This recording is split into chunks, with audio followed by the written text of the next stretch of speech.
field. The kingdom is ready here at Arrowhead Stadium. 85 degrees, 30% the chance of rain, but our resident meteorologist Trent Green has been keeping an eye on it and says we should be clear for kickoff. And we kick off the preseason with one of the rule changes. You cannot line up more than 1 yard from the line of scrimmage, so no more running start on the kickoff. Look how everybody's in almost like a track stance there, getting lined up, because there's no more run up for those guys. Even though it used to just be 5 yards, you've got to take off from a standstill. 2018 is underway for the Kansas City Chiefs. The Texans will take it at the 17-yard line as the kickoff return unit pins them back. Here's What to Watch, presented by the University of Kansas Health System, the official healthcare provider of the Kansas City Chiefs. Well, when the Chiefs have the ball, Patrick Mahomes' mobility, likes to get outside the pocket, keep those eyes up the field. On defense, it's a new look. A lot of players are gone from last year's unit. A lot of changes on that side. Of course, the implementation of the new rules. We just saw some of them there on the opening kickoff for the Chiefs. And now for Andy Reid. 8 wins from passing Dan Reeves for 8th on the NFL's all-time wins list. Among active head coaches, only Bill Belichick has more. It is Deshaun Watson at quarterback for Houston, and a handoff on first down. And a solid second push. Xavier Williams in there on the initial push, and Steven Nelson finishes it off for Bob Sutton. 5 years under Bob Sutton. First in the AFC, third in the NFL in takeaways, and that's a number that has been a bright spot. Clearly, run defense and the pass rush, as you pointed out, one of the things that needs to improve in 2018. Well, and that's one of the things that Bob Sutton has traditionally hung his hat on, is getting turnovers, being one of the leading teams in the NFL with the takeaways, and then, of course, with their red zone defense. What they need to sharpen up, as we've mentioned, is that run defense. That's why so many changes were made. And sure enough, a ship to the outside of the first down across the 40-yard line. Eric Murray gets the tackle after a gain of 19. Once again, the Texans here taking off to the left. There's an opportunity for a tackle there by D Ford. He's able to get one hand on it, but not wrap him up, and that allows Allen to get to the outside, get up the sideline for the first down. Lamar Miller picks up the first down.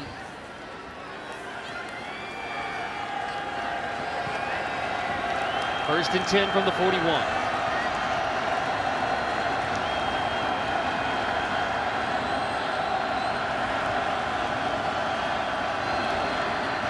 Throwing on first down, complete to the outside, but immediately Kendall Fuller, acquired from Washington in the Alex Smith trade, the third-year pro from Virginia Tech. Nice open field tackle. Well, and we had the opportunity to talk to him this week. He sees in off coverage, giving leverage, but the way he closes on the ball, he collapses there. Once the receiver catches the ball, Fuller doesn't allow him to turn upfield and make a move. He's on top of him right away, making a sure tackle for just a 4-yard gain. Smooth is the word that keeps coming up with Kendall Fuller all around in his game.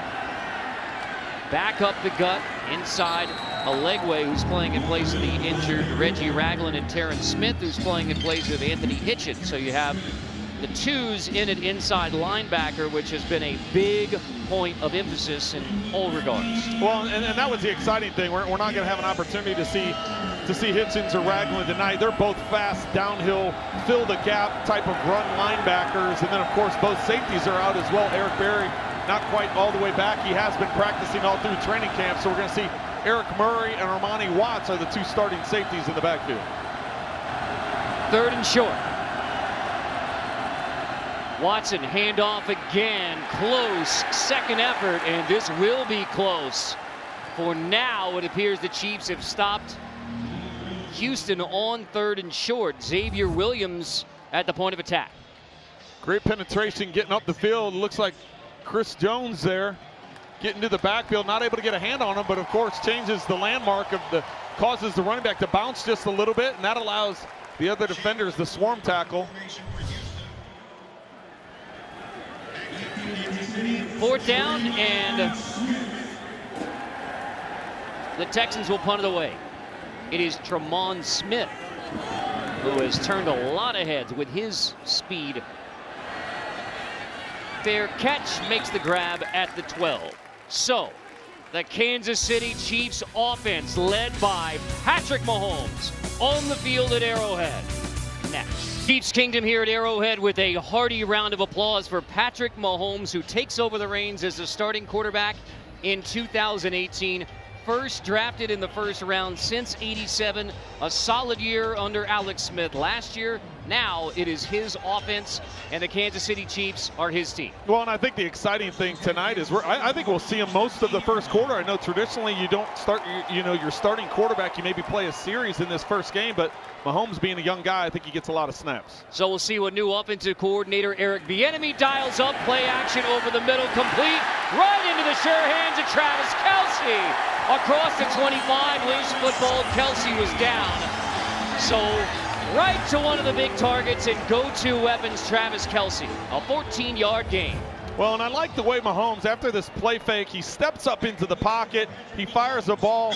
He's not concerned with the rush. There were two guys coming free at him, yet he stepped into that throw. And once again, Kelce with yards after catch, making the first defender miss. And Mahomes takes an early hit on the first snap of the preseason into Tyreek Hill's hands on the outside. And Patrick Mahomes, we had a great conversation with Andy Reid about saying, we know what we were getting with the arm talent and the ability and the athleticism. I was holding my breath a little bit on how he could handle it all. And our conversation with Andy Reid this week says we have been totally impressed with how Patrick Mahomes has handled all of the leadership, all of the leading of the offense, all of the leading of Andy Reid's West Coast offense. Well, all those things you just talked about, but also the volume. This is a very high volume offense, and so far they've been impressed with the way Mahomes has been able to handle it. And how about Eric Bieniemy getting everybody going early? A touch for Kelce, a touch for Hill, and now a touch for Kareem Hunt, those historic trio that you talked about, Trent. Well, that's because Eric Bieniemy, there we take a look at him, the new offensive coordinator. He knew what we were putting in our open. He knew we were going to highlight those three guys. He's like, hey, we got to get them involved on this first series. So big test here for Mahomes and for Eric Bieniemy here. Third down, trying to get their first conversion of the game. Bieniemy, 9 years in NFL running back, the last with Andy Reid's Eagles in 1999. Now his first season as offensive coordinator. 6th with the Chiefs overall. Mahomes, room to throw on third down, finds Hunt out of the backfield.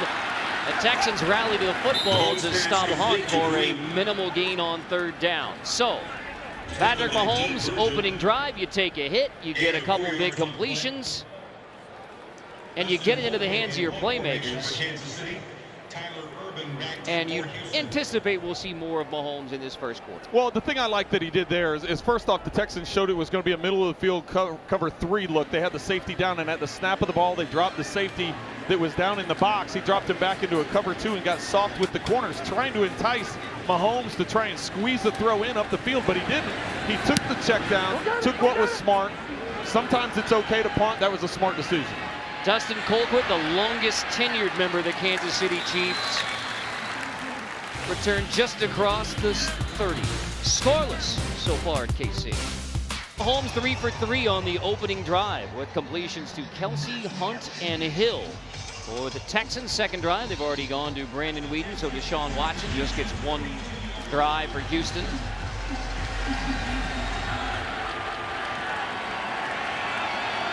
Chiefs gave up 29 rushing yards to Lamar Miller on that opening drive. Weeden play action over the middle. That pass is bobbled and incomplete. A chance for us to check in with BJ Kissel about some changes on the Chiefs coaching staff.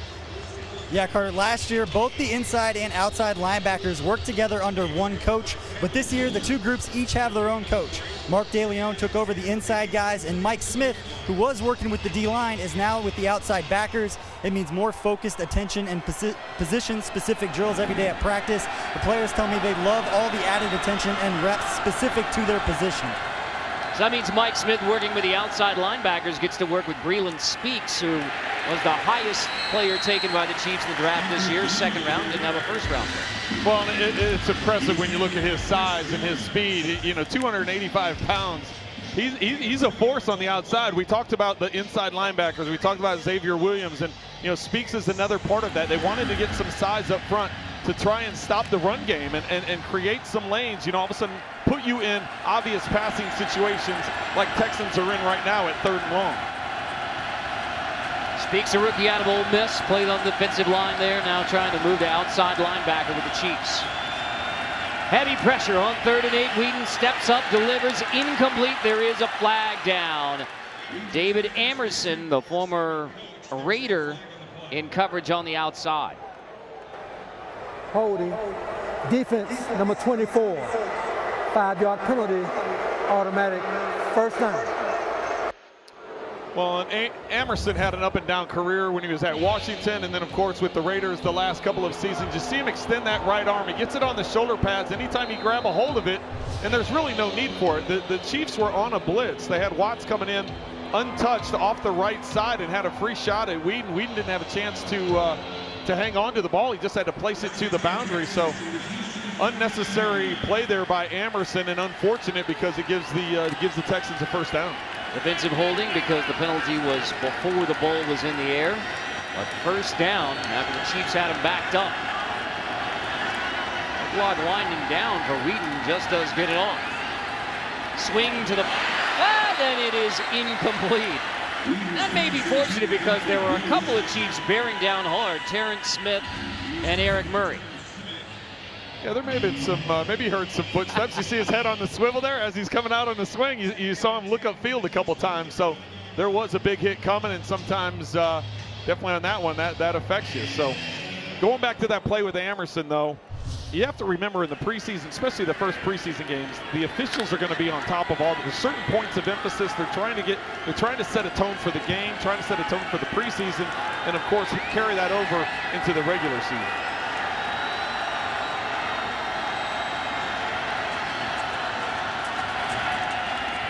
Second and 10. Whedon hit as he throws downfield. It is batted away, incomplete. Here comes another flag, and it's in front of David Amerson again. He took one play off, back out there for second down, and another flag thrown in his vicinity. Well, and this is just a smart play by Whedon. The Chiefs have 10 defenders at the line of scrimmage, only one deep middle safety. Defense number 24, spotted the foul, automatic first down. Whedon knew, see all 10 guys at the line of scrimmage and only one safety back in the middle of the field. So you take your best one-on-one matchup. If you're a quarterback, you take your best one-on-one matchup. Of course, there is no separation there. Amerson is in great coverage, stride for stride with the receiver. But what the quarterbacks are doing now, they're taught to throw that to the back shoulder. Receivers come back to it. DBs have nothing they can do except put their arm out and try and come back. They get them on that call every time. So that's widely used around the league, and Amerson got called on that. Turns into a 27-yard penalty, but then a tackle for loss behind the line of scrimmage with Alan Bailey leading the way along with Braylon Speaks and Chris Jones. Well, you have to be happy with the Chiefs' defense so far. Other than the two big penalties on Amerson, they've kept the Texans in check. It's just trying to find those right combinations of players, and Amerson's going to be one of those guys as they try and fill in who are going to be the corners, who's going to be the two starting corners. Of course, it looks like he's going to be one of them, but who are going to be the other guys? Nelson, is he going to be the carryover guy? Who's going to be your third guy that's going to come in and spot you? So that's going to be a battle that goes on throughout the entire training camp as your third, fourth, fifth corner. Second down, fling to the outside. Murray gets the tackle short of the first down. Got third down coming again on the outside. And talking about the DBs, I mean, you have Nelson and Fuller. I mean, Fuller was more of a slot position player with Washington, but the Chiefs are going to need him to play both roles. Part of that puzzle piece. Tremont Smith, the rookie, has been impressive with his speed.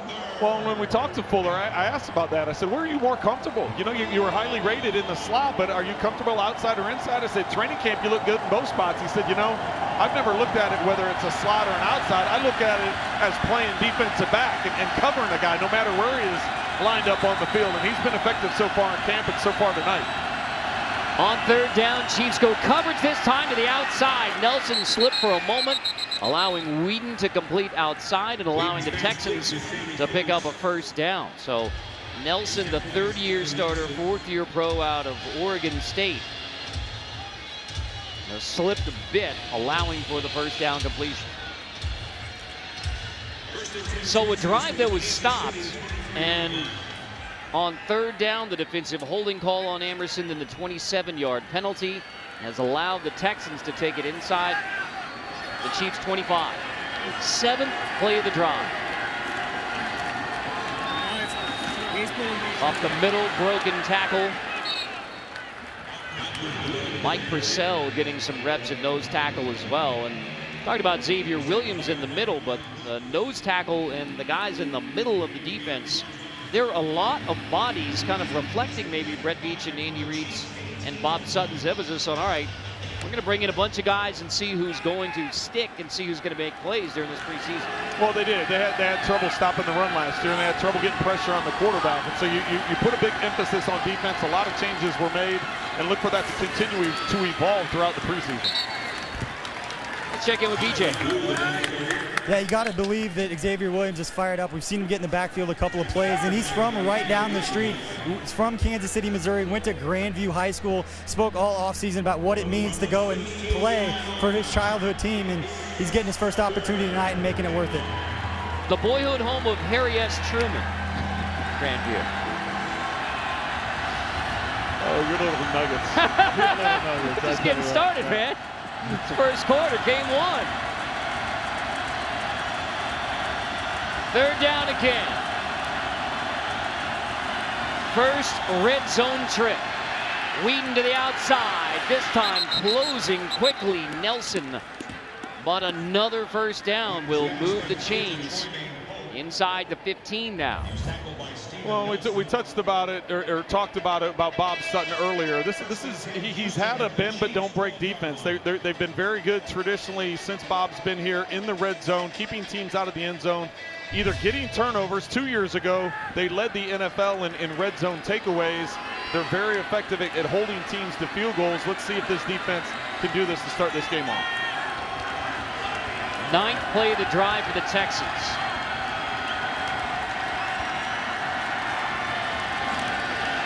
On 1st and 10, no room on the right side.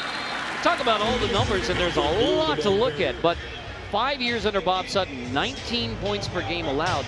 That is 3rd best in the NFL. So the numbers that matter most, points allowed over the long haul, has been an impressive number, one of the best in the National Football League. Well, and even last year, when as we've mentioned, there were struggles with the yardage standpoint, but they still were 15th, right in the middle of the pack in terms of points given up. So he's finding ways to take the ball away and finding ways to keep people out of the end zone. Looks like here they're going to go to man-to-man, however, as they've got a bunch of defenders near the line of scrimmage. On 2nd and 9, quick here to the outside. Nelson closes hard, forcing another 3rd down. Nelson gets on Miller in a hurry. Well, and that's the thing. You're in man-to-man coverage. You can see the cushion that Nelson gives. He's a good 10 yards or more off on the inside on the slot there. Fuller was in press coverage. If I'm a quarterback, you tend to think, okay, I got a man-to-man with the press coverage. I want to go to that matchup because the defensive back's not going to be able to see it. Instead, he takes the quick throw to the outside. Nelson with the sure tackle. Now they got to come up with a big stop here on 3rd down.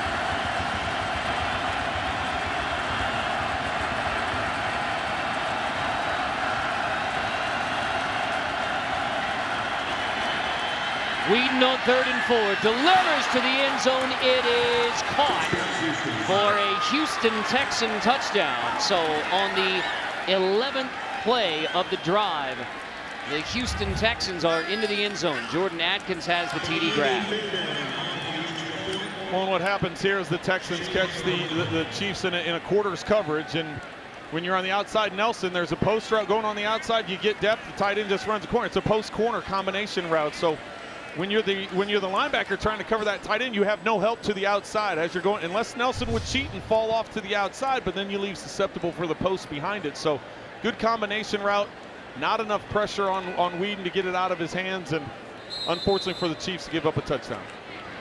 So with the help of 2 major penalties on the Chiefs secondary, corner David Emerson, Houston able to put together an 11-play touchdown drive.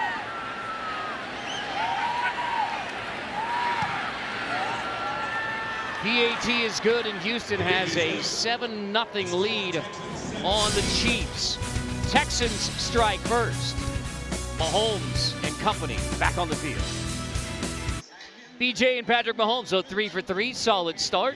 you know, one of the things that we've talked about with Eric Bieniemy and Andy Reid saying, no, we want him to be aggressive. We want him to take chances. I mean, there have been a lot of things written about interceptions in preseason practice, and the emphasis has been, no, we drafted this guy with the arm and the ability to get the ball downfield, and I think that be aggressive mentality is exactly what Patrick Mahomes brings to the Chiefs offense. Well, and I thought they handled it very well that first possession, being smart with the football.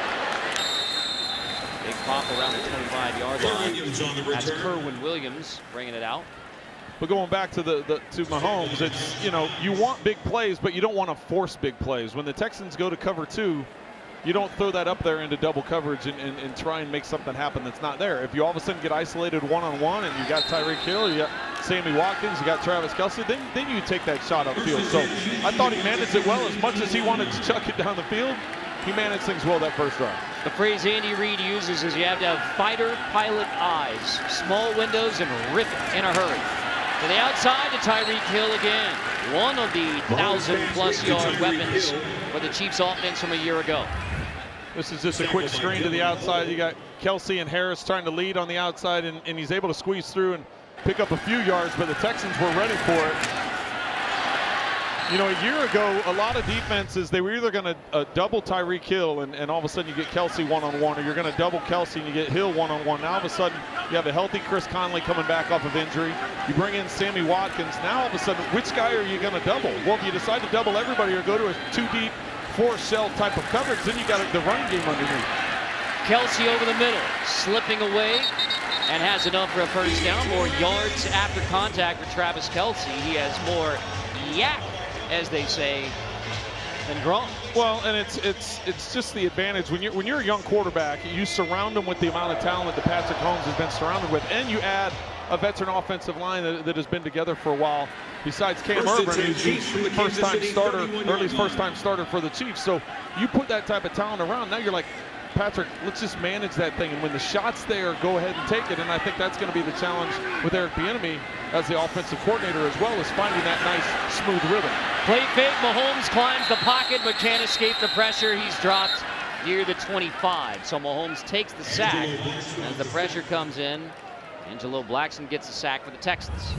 Well, he wanted to get Watson. Watson is coming from the left. You see Kelce on the out route. And when Holmes steps up, he thinks when they jump Kelce going on that corner route, he thinks he's going to, now watch Watson on the outside. Kelce will come up, he'll run the flat route, which he has that route if he wants to take it. But as soon as he sees that safety jump Kelce, he's thinking home run. I've got Watkins running down the middle of the field by myself. I want to take a shot. But by the time that happens, the pocket collapses. You can't step into it. Smart decision not to just throw it up for grabs. Living to fight another down. And on second down, overshoots Travis Kelce. Had him wide open, but Mahomes takes another pop. Was covered by Kareem Jackson.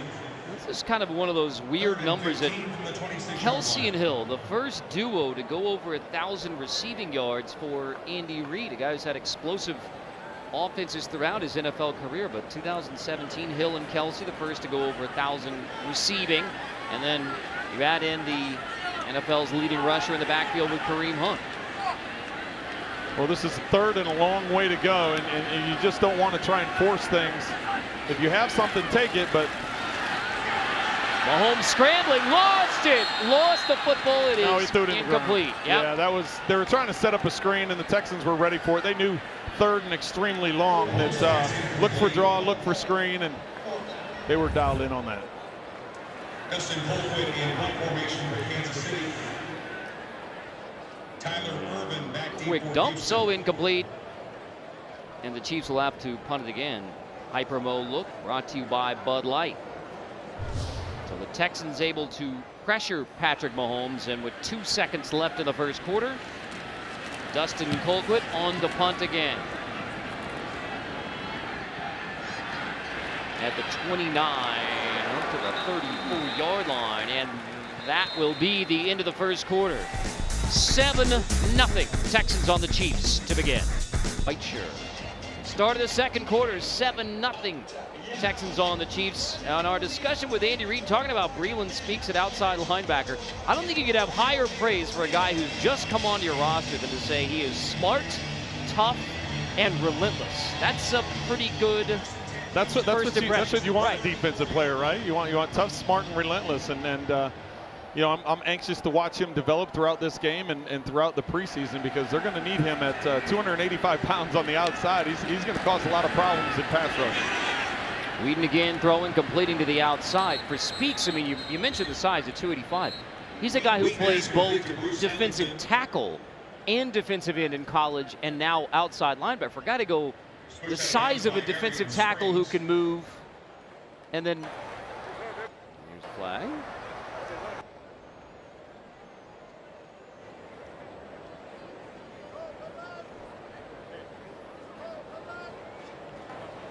Illegal formation, offense.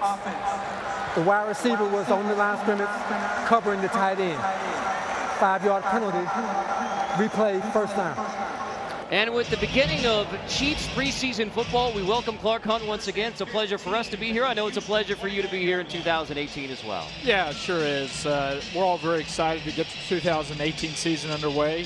First preseason game tonight, and we've got a very good Texans team here to play us.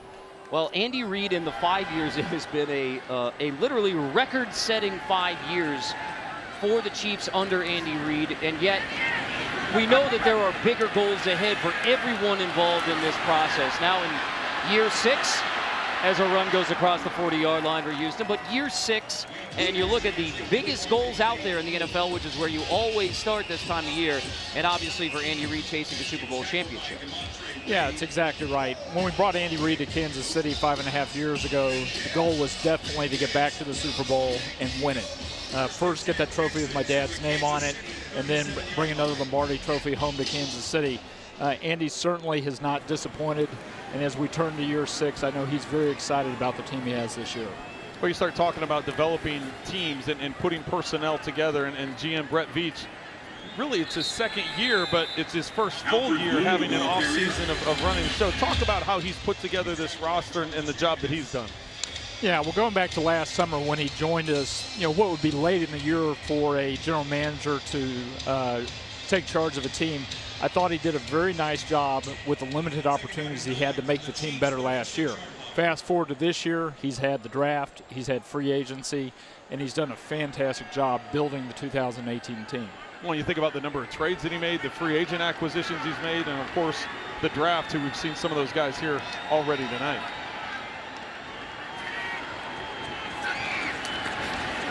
And on second down, Whedon flings to the outside again. Fight for it out there. They'll complete, take it inside the 30 as we look at the draft picks. And I think one of the things that the entire NFL was impressed with is for this draft and to improve, especially on the defensive side, when you don't have a first-round pick, you begin with Breland Speaks, and clearly an emphasis on bringing in some bodies in defense. Yeah, going into the draft, I think he would tell you that the intention was not to have a purely defensive draft, but it pretty much ended up being that. And I think our defensive coaches, I know Andy's very excited about the youth and the speed that we now have on that side of the ball.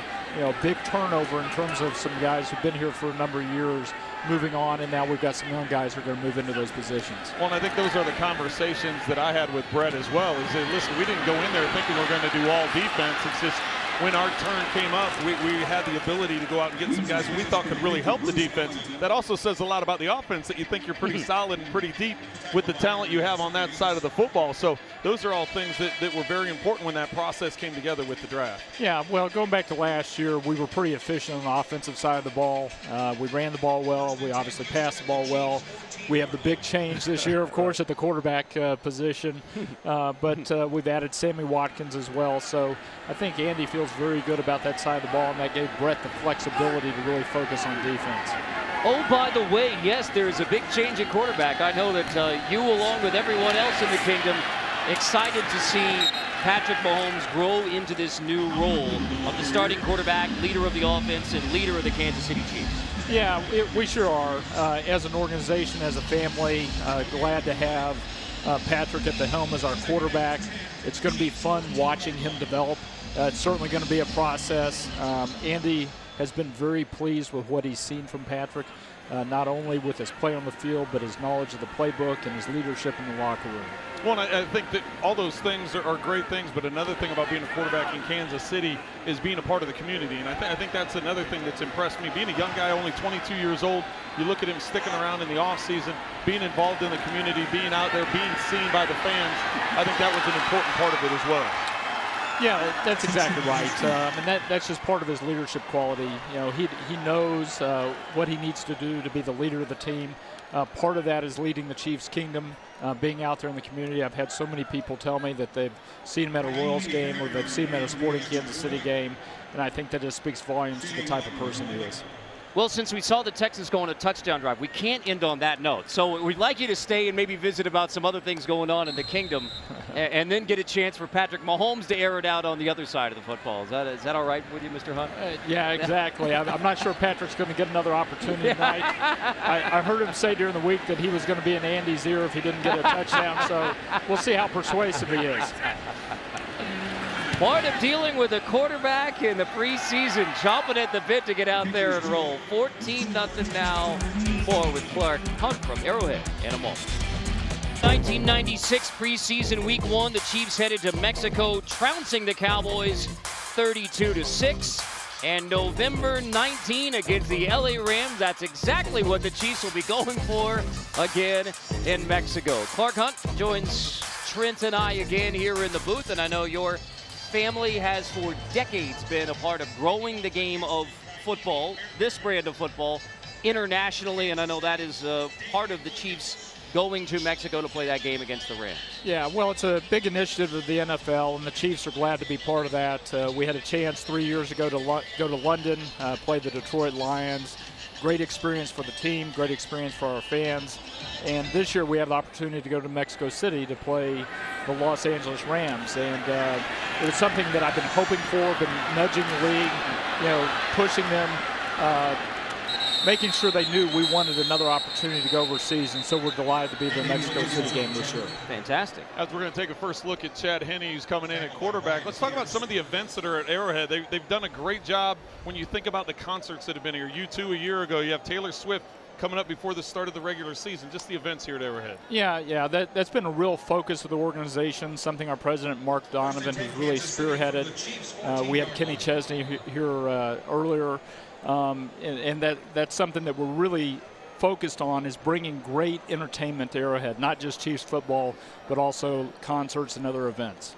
The big one in the Green household, I know, is Taylor Swift, which would be, I believe, the third Taylor Swift mentioned, but I know that no one around your household misses the Taylor Swift show. No, that's with the 12-year-old daughter. The Taylor Swift concert is very high on her list. So yes, we've been to several of those concerts.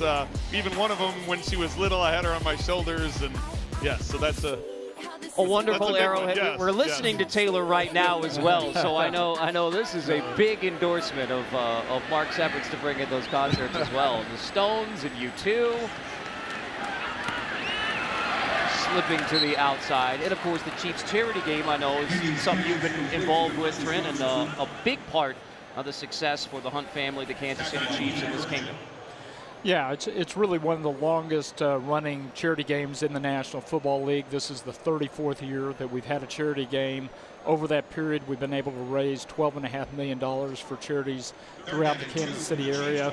This year's beneficiary is Cornerstones of Care, who takes care of families and kids who are in the foster care system.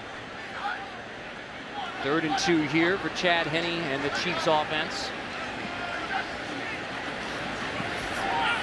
Zips it complete across the 30-yard line for a first down. Now, well, Chad Henne did his part. He got us a first down. Right. So we get to keep Clark here to talk some more.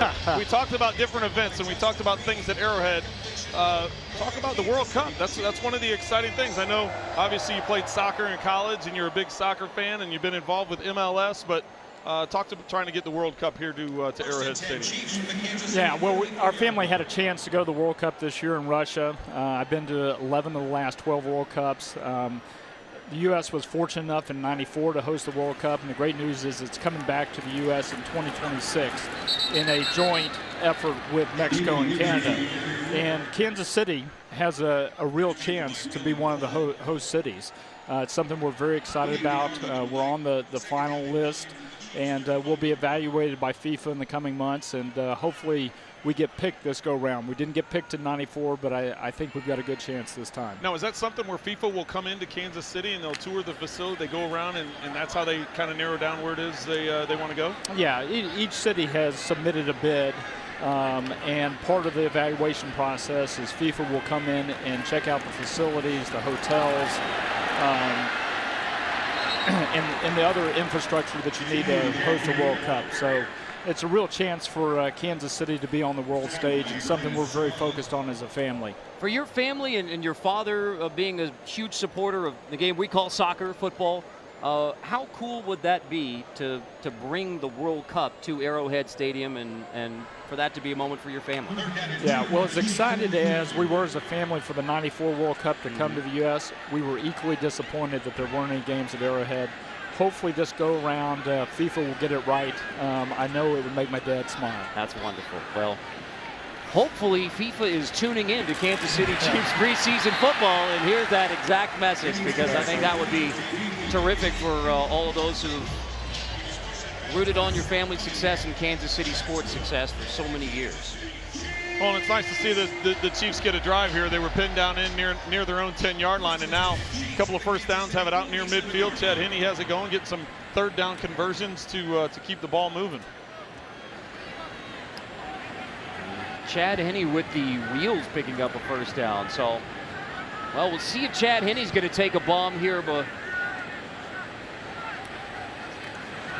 and here it is, Henne to the outside. It's tipped, and it is picked. Well, unfortunately, on that note, we have to say goodbye, Mr. Hunt. Clark Hunt, thank you so much. Absolutely. Pleasure. Yeah, great being on with you guys. Clark. Yeah, thank you. Appreciate it. Always enjoy the visit. Yeah, now this is you. I know you have lived all of these all that. moments. That's right. Yeah, That's you've lived right. every one of these, including where Patrick is at right now. Oh yeah, and I've you know, McGloin also with the hat on and the earpiece. I've done all those things. Yes, I've experienced all that. The father, the starting quarterback, the backup quarterback, and the hat. Yeah, those could be scenes from Trent Green's Trent Green through the years. Yes, the look back. Yes. All right, so what's Patrick trying to figure? What are they going through right now? You're looking at. Well, I think what he's doing is he's going over that last drive, and he's trying to. My guess is he has a tablet there that he's looking at. You can see Chad Henne is over here, you know, sitting to his right on the side there, and they're probably going through the plays, talking about the drive. Hey, what are we getting coverage-wise? What checks can we do at the line of scrimmage? It's a continued evaluation as you're trying to get better. Eric Bieniemy's right there as part of that conversation. Mike Kafka, the quarterback coach. So it's a continual learning process. And I know the Chiefs are on defense now, but sticking with Eric Bieniemy, an offensive coordinator, he was, as a running back coach, very hard-nosed, very demanding, and the transition to offensive coordinator, you want to keep that demanding, and yet you have a different role than a position coach would. Well, and I think you see he and Andy Reid having a chance to talk right there. That was one of the things Andy talked to us about is Eric is such an intense coach and is so involved in a number of things, just making sure he doesn't get too involved or too focused on one area, making sure you got to, as a coordinator, you're trying to keep an even keel and keep a balance. And it's a learning thing for him as well. That ball clearly bounced. All right, there we go. Wave it off. Incomplete. Third down. That's a stop. And so the Chiefs defense gets a 3-and-out. Joe Webb III, presenting quarterback for the Texans. And one of the better series for the Chiefs defense, 3-and-out. Leckler still back there punting for the Texans. How about that? That's incredible. The years that he's been in the league. When I played, he had been in the league a long time. That's it. Shane Leckler now in his 19th NFL season out of Texas A&M. Devon Smith will let it bounce inside the 10 and 14-0. Chiefs defense gets a stop. Gonzalez, Now, both to the right side. They play fake, throw it right side for Gonzalez, and the catch is made! Touchdown! Kansas Kansas City over the shoulder. It's not only a catch for Kansas City, it's a catch for Canton. His 63rd career touchdown catch, the most by any tight end in National Football League history. Well, Mitch said it best. I mean, that is a catch for Canton, and on December 13th, Tony Gonzalez's name will join those legends here at Arrowhead Stadium. I mean, the inevitable that the Hall of Famer, Tony Gonzalez. 6 years with Tony? 6 years with Tony, and yeah, a few touchdowns along that that time stretch. So now, it's pretty impressive. You consider the career, and you know, and he's eligible this year for the Pro Football Hall of Fame. He's going to be a first ballot guy. You know, I know there's been a lot of debate about the election process and those kinds of things. I don't know how he's not a first ballot. So a lot more awards coming TG's way.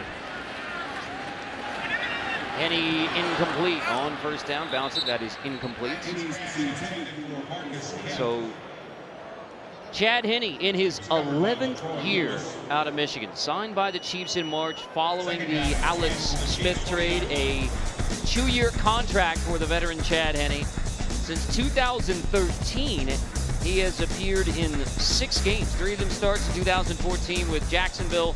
Then Blake Bortles took over at quarterback, so transitioning to the backup role. And now you have the veteran 11th year backing up your second-year pro Patrick Mahomes. Well, Chad Henne's a guy that's been through just about everything. You mentioned the opportunities he's had. Look at that, nearly 13,000 yards passing, nearly 60 touchdown passes, almost a 60% complete guy. So he's a veteran guy that has been in different systems. He can come in here and be a good presence for Patrick Mahomes, be a guy on the sideline that he can lean on, that's going to be able to look at coverage, is going to be able to look at adjustments that defenses are making, and going to be able to help Patrick Mahomes in that way. And then there's, of course, the classroom part of it. You know, Patrick Mahomes had a year of learning how Alex Smith did things. Now he has the opportunity to learn how Chad Henne has developed such a long career. And so you're always trying to learn as a quarterback. And he delivers and completes. DeMarcus Robinson rolling across the 35-yard line. So on 3rd and long, it's Henne to Robinson for a 16-yard gain. Chad Henne standing in the pocket. Great protection by that offensive line, giving him room to step into the throw. Let the play develop. DeMarcus Robinson just gets past the sticks. The ball's right on his neckline. He's able to catch it, turn to the inside, and get the first down. Last game for DeMarcus Robinson, the touchdown grab versus Tennessee in the first half. A lone touchdown of his career thus far. And he winds up, delivers, it's tipped and incomplete. That was intended for Tim Wright, one of the tight ends who's competing for the 3rd tight end spot that Andy Reid said right now is up for grabs. Well, and it's going to be wide open, and that's a ball that Tim Wright's got to be able to catch. You know, when you consider the competition that's going on there, so Demetrius Harris and Travis Kelce, you would think those two are set at the position. Who's going to be the 3rd guy? So Tim Wright is one of those guys that's going to have an opportunity. He's been on a number of teams through his 5-year career. This is his first chance. 6'4", 245 pounds. That's a ball that you'd like to come up with, but he's also in the mix with Alex Ellis and, of course, Chase Amaro, who they brought in, who probably has the most experience, and you would think would be that 3rd guy. But Coach Reid was telling us, listen, this is wide open between these 3 guys. Here's Demetrius Harris, so one of the tight ends who has that position locked down. Harris, nice grab and run after the catch to pick up a first down. You know, and he's spent the last several years here in Kansas City trying to transition into being a tight end in the National Football League. He's worked very hard at his size, at his hands, catching the football, getting better at blocking. You can see there a 6'7" frame gives him the ability, a lot of matchup problems with the defense. If all of a sudden you get Kelce on one side and then you get him matched up against a much smaller defender, you can take advantage of it. To near the 50 short gain after Henne hands off to Damian Williams. And that running back position is also very crowded. Damian Williams, 50-year pro out of Oklahoma State, 4 years with the Dolphins. So shoulder injury last year kind of cost him the end of 2017, but he is very much in the mix at running back for the Chiefs in 2018. Yeah, that's going to be, we talk about 3rd tight end, and we touched on, there's a number of running backs that are competing for that 2nd, 3rd, 4th spot. How are you going to put together your roster? Obviously, special teams comes in and is a big part of it. But when you're that third tight end, when you're that third running back, how involved are you in teams? And then when you get that opportunity to make an impact, you've got to be able to make it. Well, here's how you stay in the National Football League as a quarterback now into your 11th year for Chad Henne. On third down, he is 3 for 3. So when it matters, get to the line, get the play in, get everybody their touches, and then third down. So 5 for 10 overall, but 3 for 3 on third down for Henne. No pressure for Henne here on third down since you just set him up with that one. We'll see if he can remain perfect. 3rd and 6. Henne over the middle. That is complete. Stretching, diving, close. First down. Garrett Dieter makes the grab. Henne goes 4 for 4 on third down, and Dieter with the extra stretch. Well, Patrick Mahomes, talking to BJ earlier, brought up Garrett Dieter and said, you know, how he's helped him and the way they talk about the playbook and, you know, that walk up the hill. So Dieter able to stretch and get the first down. A Gehrig stretch. Arrowhead Stadium. 47th season here at Arrowhead Stadium. Amazingly, as everyone talks about how great the Chiefs have been at home at Arrowhead, Chiefs have actually won 60% of their road games under Andy Reid. First 3 of 4 are on the road this year. This appears to be a neutral zone infraction. Defense, number 67. 5-yard penalty. Still first down. Right out of the 2-minute warning, get a 1st and 5. That's a good way to start it on first down. Right now, the Texans coaches aren't real happy with that. But, no. So they'll make a personnel substitution. And he honors center. Anthony Sherman at fullback. Longest tenured fullback in the National Football League. Damian Williams gets the handoff as we check in with B.J. Kissel. Tackle by Keenan Gilchrist. DJ, Damian Williams had that last carry for the Chiefs. We'll check in with B.J. in a moment.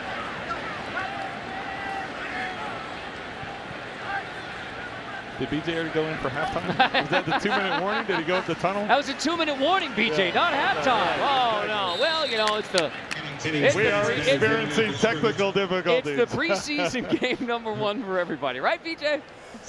That's right. That's right, Carter. Damian Williams is one of the guys, talking about a crowded running backs room. He's one of the guys who've really been impressing up at camp, and not just with his ability with the ball in the hands, but Trent, you know, Eric Bieniemy and Dylan McCauley's running back coaches, these guys are going to make him do their work in pass protection as well. He's a guy who brings fire to the practice team. He told me after practice one day that inside linebackers coach Mark DeLeon went up to him after practice and likes that he's talking, likes that he's fired up, and really gets the linebackers and everybody going on the field. And right back into the hands of Damian Williams, and fired up to make the grab out of the backfield and move the Chiefs into 3rd down and short. Well, and I know with Damian Williams, Eric Bieniemy likes the pass protections, but he can catch the ball out of the backfield as well as we come back to Arrowhead.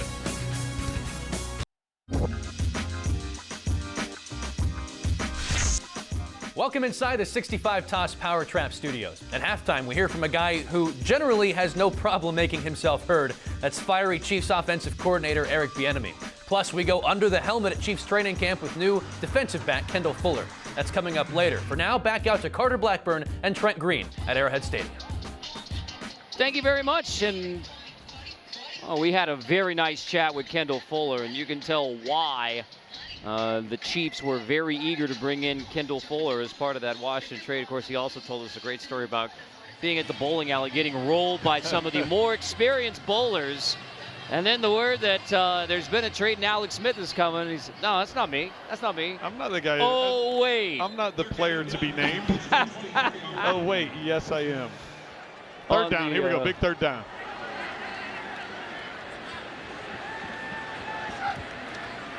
Henne on 3rd and 1. Takes a shot. Henne to the end zone. It is caught. Touchdown, Chiefs. DeMarcus Robinson hauls it in. Robinson into the end zone just before the half at Arrowhead again. Great recognition by Chad Henne, realizing that the Texans had stacked the box. It was 3rd and 1. They thought it was going to be a run. They wanted to make sure they stopped the run. Everybody's inside. You got man-to-man coverage on the outside. Henne keeps his eyes to the middle to hold the safety. Robinson beats his man with a little stutter move off the side and a perfectly thrown ball over the outside shoulder for the touchdown. The first touchdown of 2018 for the Kansas City Chiefs. Henne 5 for 5 on 3rd down. A 13-play drive that started at Kansas City's own 10-yard line. And with 1:09 left to go in the first half, the Kingdom celebrates a touchdown on the board. Chad Henne to DeMarcus Robinson.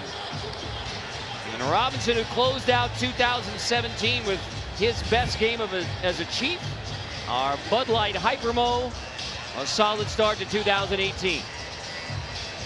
Solid start. You'd like to see him catch it the first time, but it's fine if you catch it the 2nd or 3rd time as long as you secure it before you go out of bounds. So good job by DeMarcus to get good separation at the line of scrimmage, had the little stutter move to get off the line of scrimmage. And let's talk about that offensive line. You know, we talked about Chad Henne converting 3rd downs and getting things with his legs, and all Damian Williams and, of course, DeMarcus Robinson on that. The offensive line did an outstanding job there, creating lanes, giving time in the pocket, running that 2-minute offense. So give credit to that second offensive line.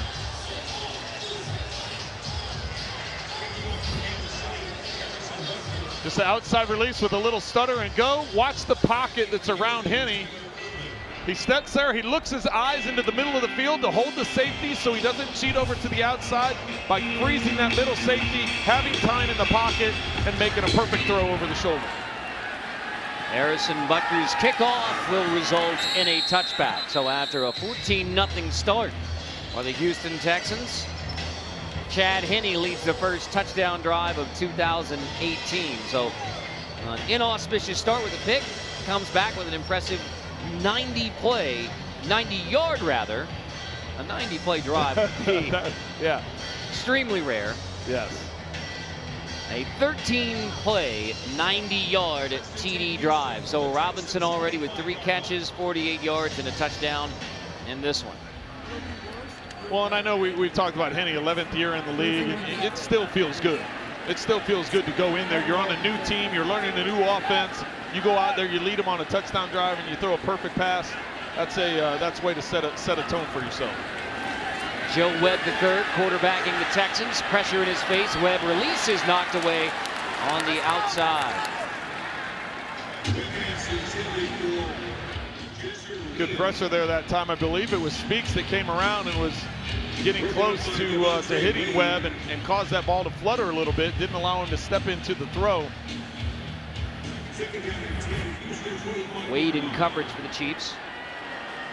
Speaks at the top of the screen. No, he's the one that causes him to step up in the pocket and not be able to step into the throw. And off on 2nd down. Cut back right into Ben Neiman, the rookie undrafted free agent out of Iowa. Well, here's the thing I've been impressed with. We talked about at the beginning of this, the new rule changes and the implementation of the new rules. I thought we were going to come in here and have a bunch of penalties on the defense for dropping their head. And that was a prime example there. Last year, everybody would have come in there with their heads down, flying in there. Did you see how they kept their heads up, made the tackle with their chest? They've made the adjustment, and that's something that's going to be monitored throughout this preseason. So even though there's a lot of discussion about you, I mean, you like to change so that you are tackling with your head up and tackling with your face. And I thought it was going to be more difficult. I honestly thought we would have 3-4 penalties already by halftime. So I've been impressed as there's a timeout on the field. I've been impressed by the way both defenses have been able to adjust. Number one, it's player safety. You know, you look at what happened to Ryan Shazier in Pittsburgh last year, and that's a tragic injury that happened to him. It's nice to see him on his feet and moving around, but you don't want to see anybody get hurt like he did. And when you think about guys getting concussions on the other side that are receiving that hit, it's an important rule. It's going to be tough, as we've already seen in the Hall of Fame game. It's going to be tough to monitor and tough to call because some of those plays happen in fractions of a second. You've got to make a quick decision. And a possible ejection as well. Now, in addition to this, you still have the defenseless player rules. So it's two different rules now that must be adjudicated in real time and sometimes with replay. Tremont Smith is back, makes the grab inside the 25-yard line, wrestled down at the 20. So Andy Reid used the timeout there to give the offense another couple of reps. And there will be Chad Henne coming back out. Tremont Smith, who was clocked with a 4.38 40 as part of his pro day, and yet still concedes to Tyreek Hill, fastest guy on the team. Yeah. Fastest guy. 4.38 is fast, and it may put him in the top 10, top 20 in the NFL, but number 2 on his own team.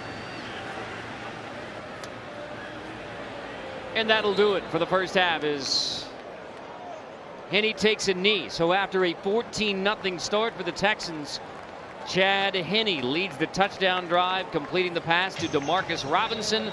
Patrick Mahomes leads the Chiefs back into the locker room. 14-7. We're just getting started in 2018 in the Kingdom. With a smile on his face. One half of football in the books. Henne to Robinson to get it started for KC in 2018. 14-7 at the half, the 56th season of Kansas City Chiefs football. Carter Blackburn, Trent Green, B.J. Kissel on the sideline. So after the 14-0 start for the Texans, a little more to like on the Chiefs side with points on the board and a touchdown to talk about. Yeah, it wasn't the most exciting first quarter for the offense, but I think the thing I liked best about Patrick Mahomes, it was that he didn't have the negative play. He didn't try forcing something. He tried looking deep, but when the play wasn't there, he was okay checking it down and going underneath. I know that's not exciting, but I think that was the smart way to start it for him. And so then for Chad Henne, he leads the drive of the half presented by Hy-Vee. And it was an all-around effort by the offense, getting a running game going behind Damian Williams. A drive that started at the 10, then Williams out of the backfield from Henne. Perfect 5 for 5 on third down. Chad Henne on the drive, including the touchdown pass on third down to DeMarcus Robinson. As much as you tried jinxing Chad Henne during that drive by saying he was perfect on third down, he just kept continuing to make throws and make completions and came up with a big touchdown pass. Great line protection. Good job creating holes for Damian Williams so they could get that run game going. You get the run game going, then all of a sudden that opens the play action pass, and the Chiefs took advantage of it. Chiefs will receive a second half kickoff. Tremont Smith takes it near the goal line. And Tremont Smith across the 20, across the 25-yard line. So take a look at the numbers and really I don't know if you'd say the hidden yardage in there is Henne with 8 for 14, but again, the perfect on third down. But the 2 big penalties by the defense early led to the first touchdown of the game for Houston. Some of those hidden yardages coaches like to talk about. Well, the bulk of the yards there came in that second quarter with Henne in there, and you mentioned that drive started at the 10-yard line. 90 of it came on that one drive. Matt McGloin in at quarterback now for the Chiefs with Kerwin Williams in the backfield. McGloin winds up, throws incomplete. We check in with B.J. Kissel. Thanks, Carter. Down here with Chiefs defensive lineman Chris Jones. Chris, I got to admit, my favorite part of camp so far is before practice, having you walk down the hill and just creating energy with the fans, letting them know, going back and forth to them a little bit. Where does that energy come from on a Monday morning at 8 o'clock? Oh, man, it's definitely needed. I try to hype the crowd up to hype me up, man. I definitely feed off the crowd. My teammates feed off of me, and energy is contagious, man. And I try to show it, especially at 8 in the morning, man. And when everybody is halfway asleep, you know, it's hot outside, and, you know, we're in St. Joe. I just try to give the team energy, and I feed off the crowd. You know, I come down, I make sure that they hyped up, make sure that my teammates is hyped up, and try to bring that within the game. Yeah, we've talked about the fact that you lost some weight coming into this season. Just how do you feel physically coming into the season? How do you feel about tonight? I'm trying to, hopefully we get this score up and I feel a little better. But overall, I feel great. You know, I was running around, defense running around, making plays. What's your expectations for the defense this season? You know, just be a dominant defense. Last year we was kind of rock bottom at the run, and main focus is stop the run and, you know, rush the passer. I've always wanted to ask you this question. We can get a little weird here. Just If you weren't playing football, what do you think it is that you'd be doing? I would definitely be an actor. You know, Leonardo DiCaprio is one of my favorite actors. You know, The Wolf of Wall Street is one of my favorite movies. I would definitely be an actor. If it wasn't Wolf of Wall Street, what movie do you think you could be in that you would have been the star in? Skyscraper with The Rock. Dwayne Johnson, I definitely would have took that job. No offense to The Rock, but I definitely would have took that one. You would have saved everybody. Definitely, most definitely. All right, thanks, Chris. Appreciate the time. Thank you, BJ. The never shy Chris Jones, always one of the best interviews of our preseason, Chris Jones and BJ Kissel. And I like how he was just ready with 2 movies already, never backing away from anybody, including offensive tackles.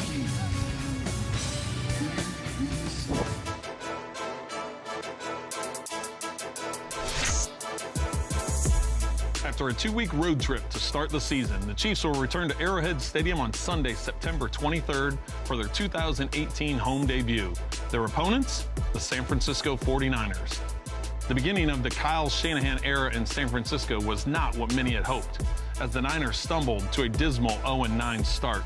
Back the throw goes Hoyer, steps up and gets sacked by the Badger at the 22-yard line. But after a blockbuster trade sent Patriots backup quarterback Jimmy Garoppolo to San Francisco, the Niners offense kicked into gear, winning their final 5 games with their new quarterback under center and finishing with a 6-10 record.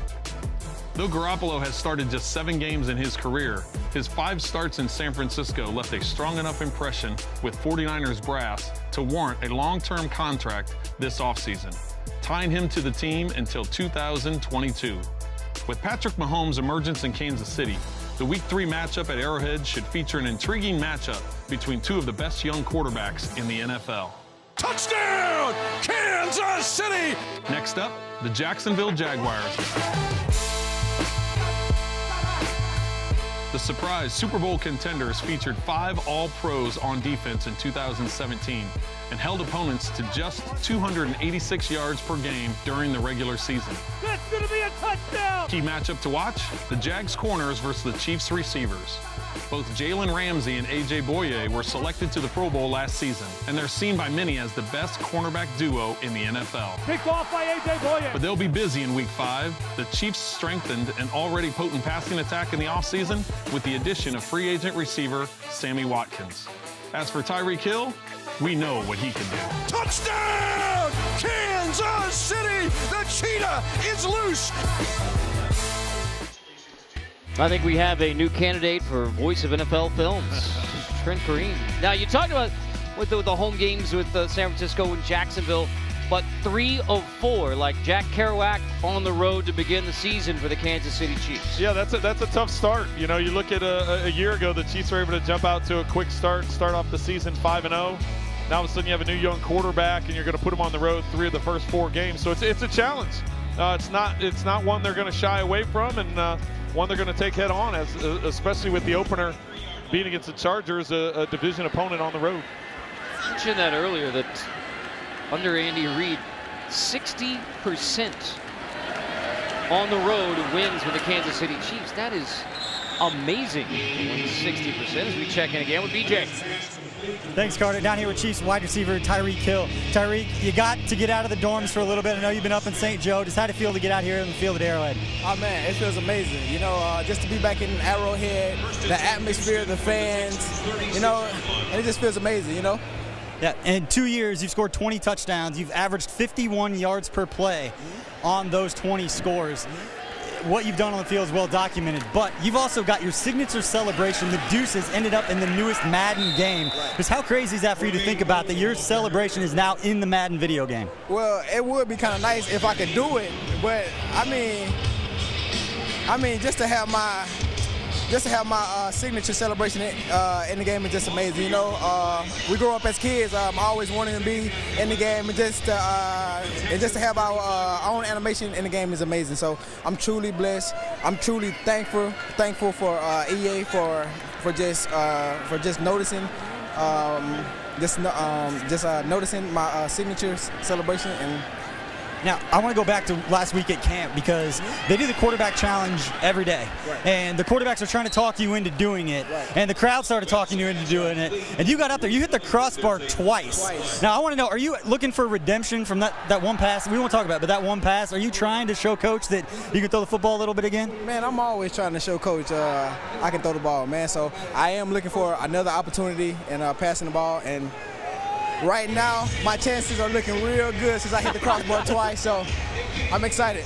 All right, we're breaking news here, and one thing I do want to talk to you about, and it's not even on the field, it's not all the playmaking you've done, it's something you did off the field about a month ago. You funded 10 educational scholarships to disadvantaged and at-risk youth back in your hometown in Pearson, Georgia. Why was it important for you to do that? I mean, growing up in a small town, you know, it's very hard to make it out. So, I mean, I was able enough to give back, you know, me and my foundation and my team, you know, and it was great, man, you know, and I want to keep this going, and I want to make it grow each and every year. So, to all those kids, and to all those kids, and all of the kids who didn't get scholarships, you know what I'm saying? Keep focusing, keep grinding. We got you, man. God has a plan, you know, and I'm just gonna keep giving back. All right, thanks, Tyreek. Appreciate the time. Tyreek Hill. Now, I got to get your perspective, Trent, on the quarterback. When everybody else on the team wants to be the quarterback, everybody else wants to throw that football. They want the glory that you quarterbacks, as Webb shows off his wheels across the 40-yard line. So you got Tyreek Hill, who's one of the most dynamic playmakers wherever you line him up on the field. Punt returner, kick returner, wide receiver, you can out of the backfield, whatever. But he's still angling to get those reps at quarterback. All I have to say, and Chiefs fans will nod their head, is Travis Kelce. Go back to last year. Travis Kelce begged for a couple years. Let me throw a ball, let me throw a ball. And that was an epic failure.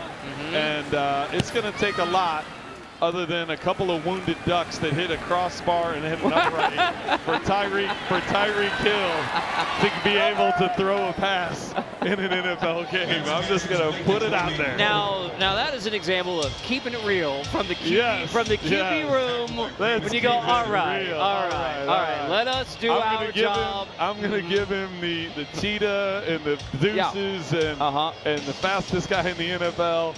But yeah, it's that, you know, a blind squirrel finds a nut every now and then. You know, he hit the crossbar, and one time he hit the upright. It wasn't the crossbar, it was the upright. So, yeah, let's keep him with the ball in his hands, making defenders miss, and getting into the end zone. More chances for the leave the passing to the professionals.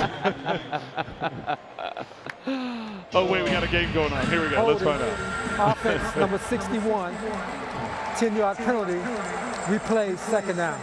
I mean, BJ alluded to some of these numbers, and you really have to digest them one by one, because what Tyreek Hill has done in insane. 2 years is exactly that. It's insane. Well, and I think when he first came on the scene, and I think when people play him for the first time, they say, yeah, he's fast. You know, we see him on tape, he's fast. They don't realize how fast he is. And there were multiple times I saw on tape where guys, it was just poor angles. Safeties taking poor angles, linebackers taking poor angles. It's not understanding the speed that he's at. We had that conversation with Sammy Watkins. I'm like, Sammy, you're a state champ in high school in the 200 meters. You're second in the 100 meters. You're a fast receiver. He's like, I'm not Tyreek fast. That's like a whole nother level of fast. He's like, I thought he was fast, but when I got to this team and I watched him run, it was like a whole nother gear. He gave us that story about, hey, I was beating him one time. You know, I jumped the gun on a sprint and got ahead of him, and Tyreek came running up next to him like, yeah. Yeah, when you have lightning quick sprinter NFL wide receivers saying, yeah, I'm fast, I've always been fast, and there is no way I'm keeping up with Tyreek Hill. Yeah, he was like, I even jumped out to like a 3-yard head start. I took off early, and he just walked me, you know, I don't want to say walk him down because they're still running fast, but the fact that Tyreek was able to catch him, and Sammy Watkins is fast now. And you remember 2 years ago, we're talking about, all right, how is Tyreek Hill going to fit in the return game? All-pro, record-breaking, touchdowns from kickoff return, receiving and rushing, first time in a game since '65, all those things. And last year, We're saying, all right, Tyreek Hill, wide receiver. How was that going to go? Well, that was the thing. He's almost 1,200 receiving yards. Yeah, it's a transition that not many players can make to go from running back to wide receiver. And yeah, you're getting the ball in your hands. When you're a running back, you're catching a lot of the underneath stuff, but it's the up-the-field throws that you have to make adjustments to. It's depth perception with the ball carrying in the air a long time. It's a ball coming between defenders that you got to be able to snag. That was the impressive thing about his transition. And now, meanwhile, for the Kansas City defense, they're facing 2nd and 8 as the Texans are moving it again inside the 15. It's a 14-0 start for the Texans.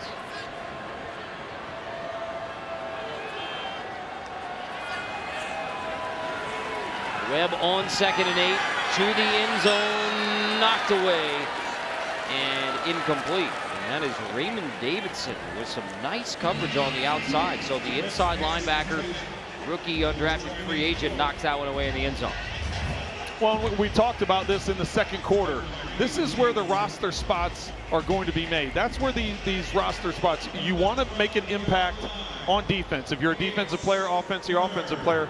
But you also have to be a member of special teams. You also have to show up on special teams, because these guys right here, Raymond Davidson, he's fighting for that roster spot, but as much as he needs to show what he can do on defense, he's also got to be a part of the special teams if you want to be on that 53.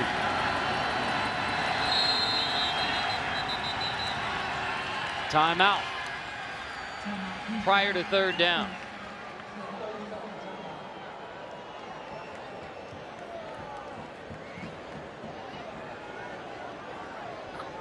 Chris Jones with a towel around his neck going out to give the defense a little pep talk. He is capable of that. Yes, he is. He's capable of giving any kind of talk.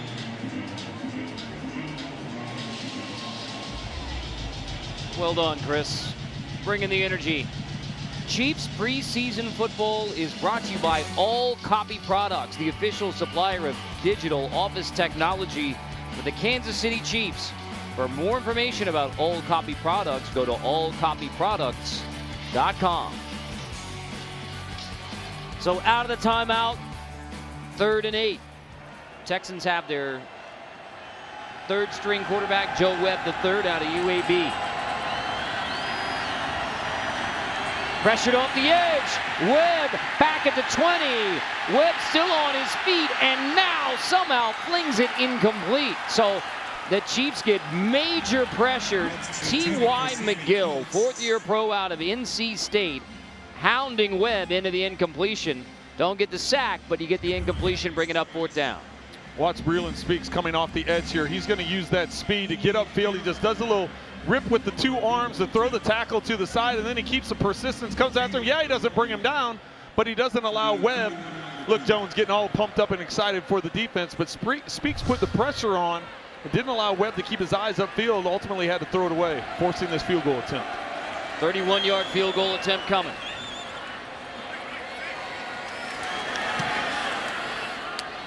And so the Chiefs keep the Texans out of the end zone, but 3 more on the board. 17-7. Getting it rolling at Arrowhead. Well, we are always looking for new and fun ways to spice things up in the preseason, and I've always wanted to, go Kreskin, and it's time for a new segment, a trivia question. We're going to engage you, the members of Chiefs Kingdom, in Chiefs History 101. We ask viewers who holds the Chiefs record for most passing yards in a single game in Chiefs history. Well, there's a number 10 throwing the ball. That's Tyreek Hill can, that's a number 10. It's not me, though. Okay, I'll tell you that. Trent We Green. saw Dawson, we saw Montana, we saw Gerbach. Of all the fantastic names who have actually played quarterback for the Kansas City Chiefs, and Patrick Mahomes is certainly capable of putting on a performance. Yes. Like our answer He's putting quarterback up some huge numbers in college. did. Yes. I don't know if he's going to, well, there you go. Enrique, you knew the answer. It is Elvis Gerbach, 504 passing yards in 2000. An incredible performance. So 504. Tony Gonzalez, you got Sylvester Morris. This week's Chief History 101 brought to you by Park University, the official higher education partner of the Kansas City Chiefs. Anytime you have 53 attempts, I don't know if that's a good thing. I don't know if that's a good thing. They were clearly in a shootout with the Raiders. They needed to throw 53 times. He completed 39 of them, 504 yards, but as we said, they unfortunately got the loss that day. Well, we get to do this 3 more times, and I think we're going to come up with one of these trivia questions. We're definitely going to have a Trent Green answer in there for you. Here's the thing. If you let Patrick Mahomes throw 53 times and he completes 39 of them, it's a pretty safe thing. He's going to be coming close to that 504. You know, I was trying to. I remember looking this up last year. The most pass attempts he had in a game at Texas Tech. Some ridiculous. I mean, it was something like in the 70s. Yeah, it was. I think it was. I think it was 71 pass attempts in a game. And didn't he have like 600 yards? Right. Yeah, the FBS record. I don't think Andy Reid wants that many times either. Right. His offense has proven itself over the long haul in the National Football League for sure. Tremont Smith trying to break free, gets across the 25-yard line. The Lion, in his comparison to Tyreek Hill's Cheetah, he says the Lion may not be as fast, but the Lion is more dangerous. Oh boy, they could come up with all kinds of stuff. Tremont Smith has been pretty impressive throughout the game. You saw there Central Arkansas.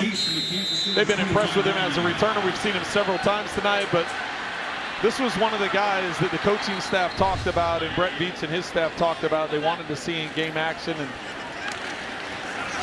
see how he was going to hold up in the game situation. Matt McGloin hands off to Kerwin Williams. So Matt McGloin, 5th-year pro out of Penn State.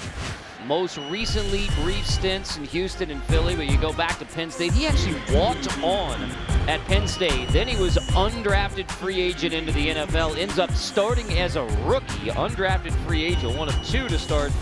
And then, again, most recently with these Houston Texans and with the Eagles, and now Matt McGloin. It has been a remarkable football career to get to this point. 5-year pro after walking on at Penn State, starting there in the Big Ten, and starting quarterback in the NFL. I remember those games he was starting for the Raiders, getting thrown in there, and he handled it well. It's, being able now in his 5th year, 7 starts in his career, it's that's how you just have to stack them, right? It's staying in the league, stacking them, getting some playing time, staying on a roster, and that's what Matt McGloin's trying to do here.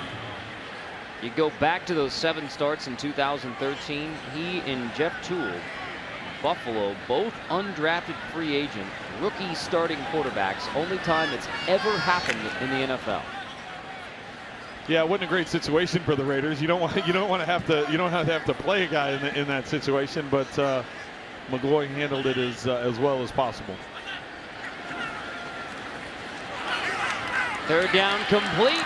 Another 1st down. Here comes a flag, too. After the play, it looked like McGloin took another extra pop as Kerwin Williams picks up the 1st down. Got a big one coming. Personal foul, roughing the passer. Defense, number 67. 15-yard penalty after the play. Automatic. 1st down. Watch here as McGloin gets rid of the ball, and then the late hit coming up the middle. Took a couple of steps. You may not say, a few years ago that wasn't going to be called. Now, the way they protect quarterbacks, you take 2 steps, even though you hit him up high, you didn't hit him in the head, but you take those 2 steps, they're going to call it. Lesson learned from Marcus Hardison from the Texans.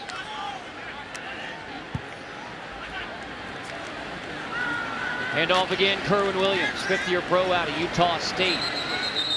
He was the Cardinals' 2nd leading rusher each of the last 2 years. So 1 year with the Chargers, 4 with the Cardinals.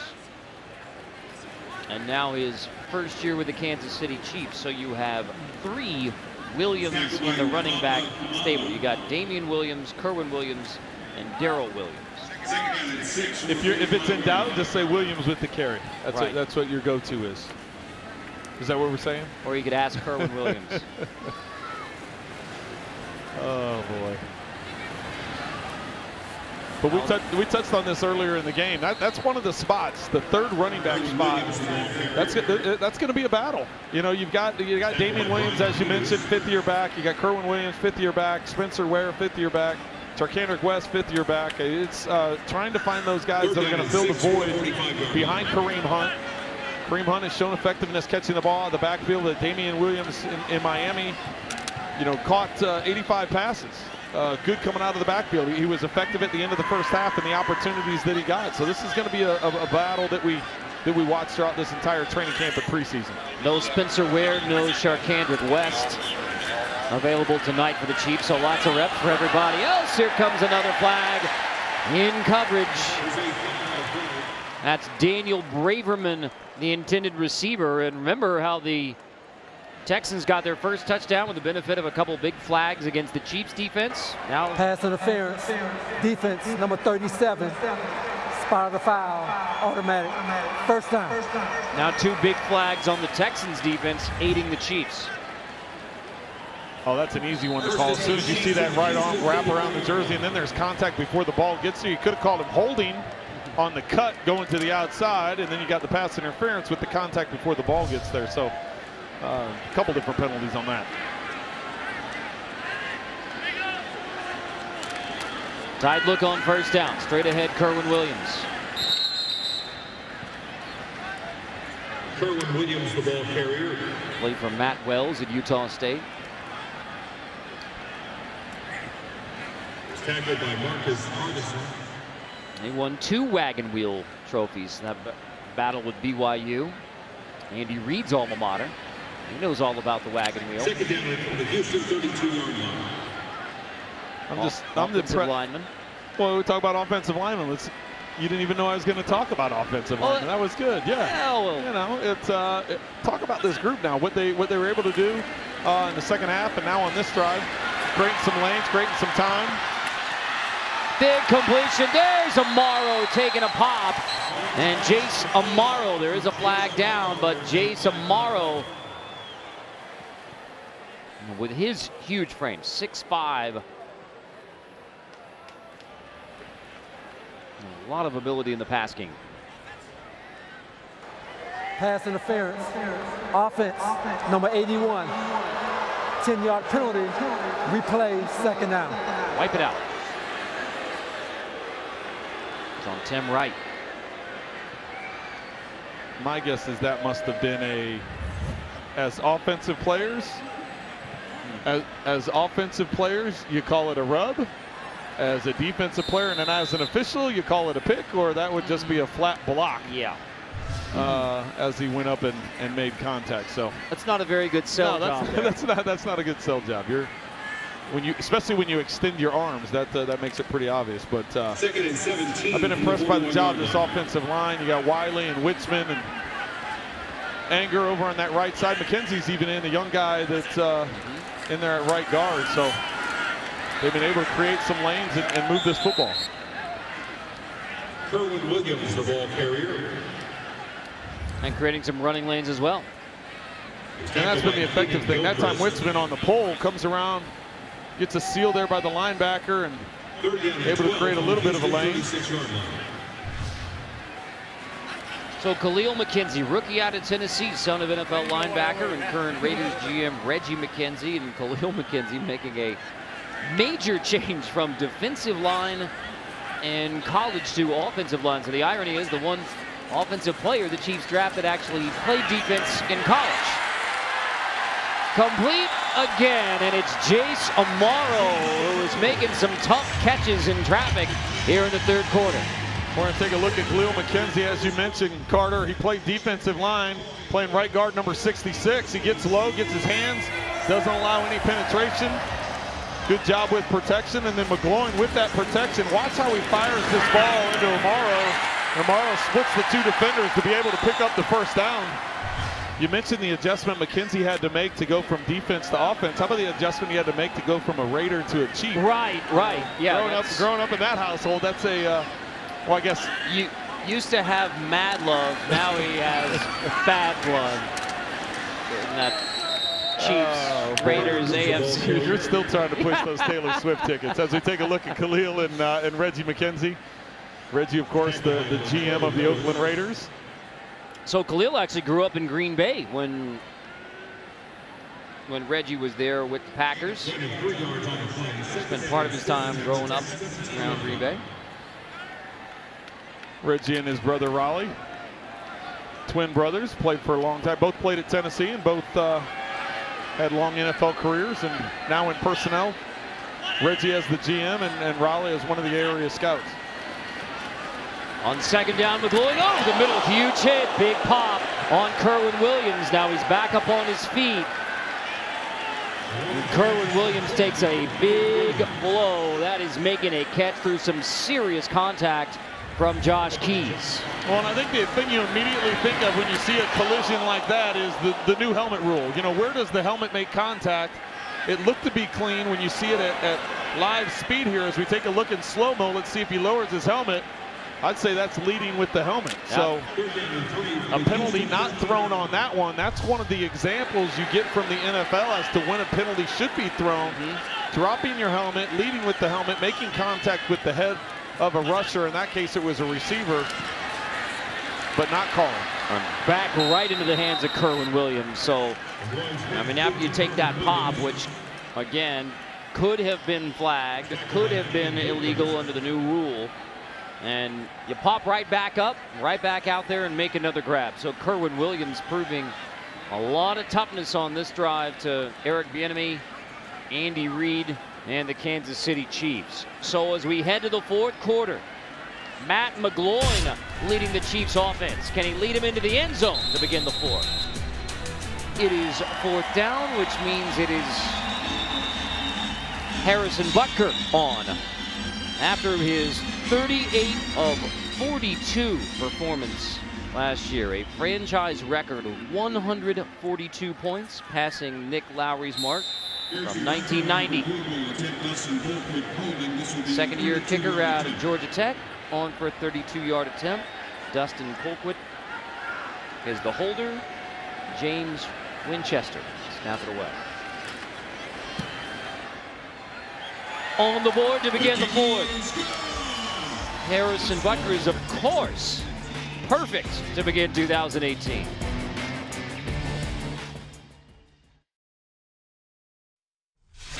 Okay, Brett, Breland Speaks, we're going to start with him. Where do you play this guy? Because Mississippi played him all over this. Is he inside, is he outside? Or what do you do with Breland Speaks? I think when you look at defensive linemen or rush players, I think the first thing that we always talk about, you want guys that play on all three downs.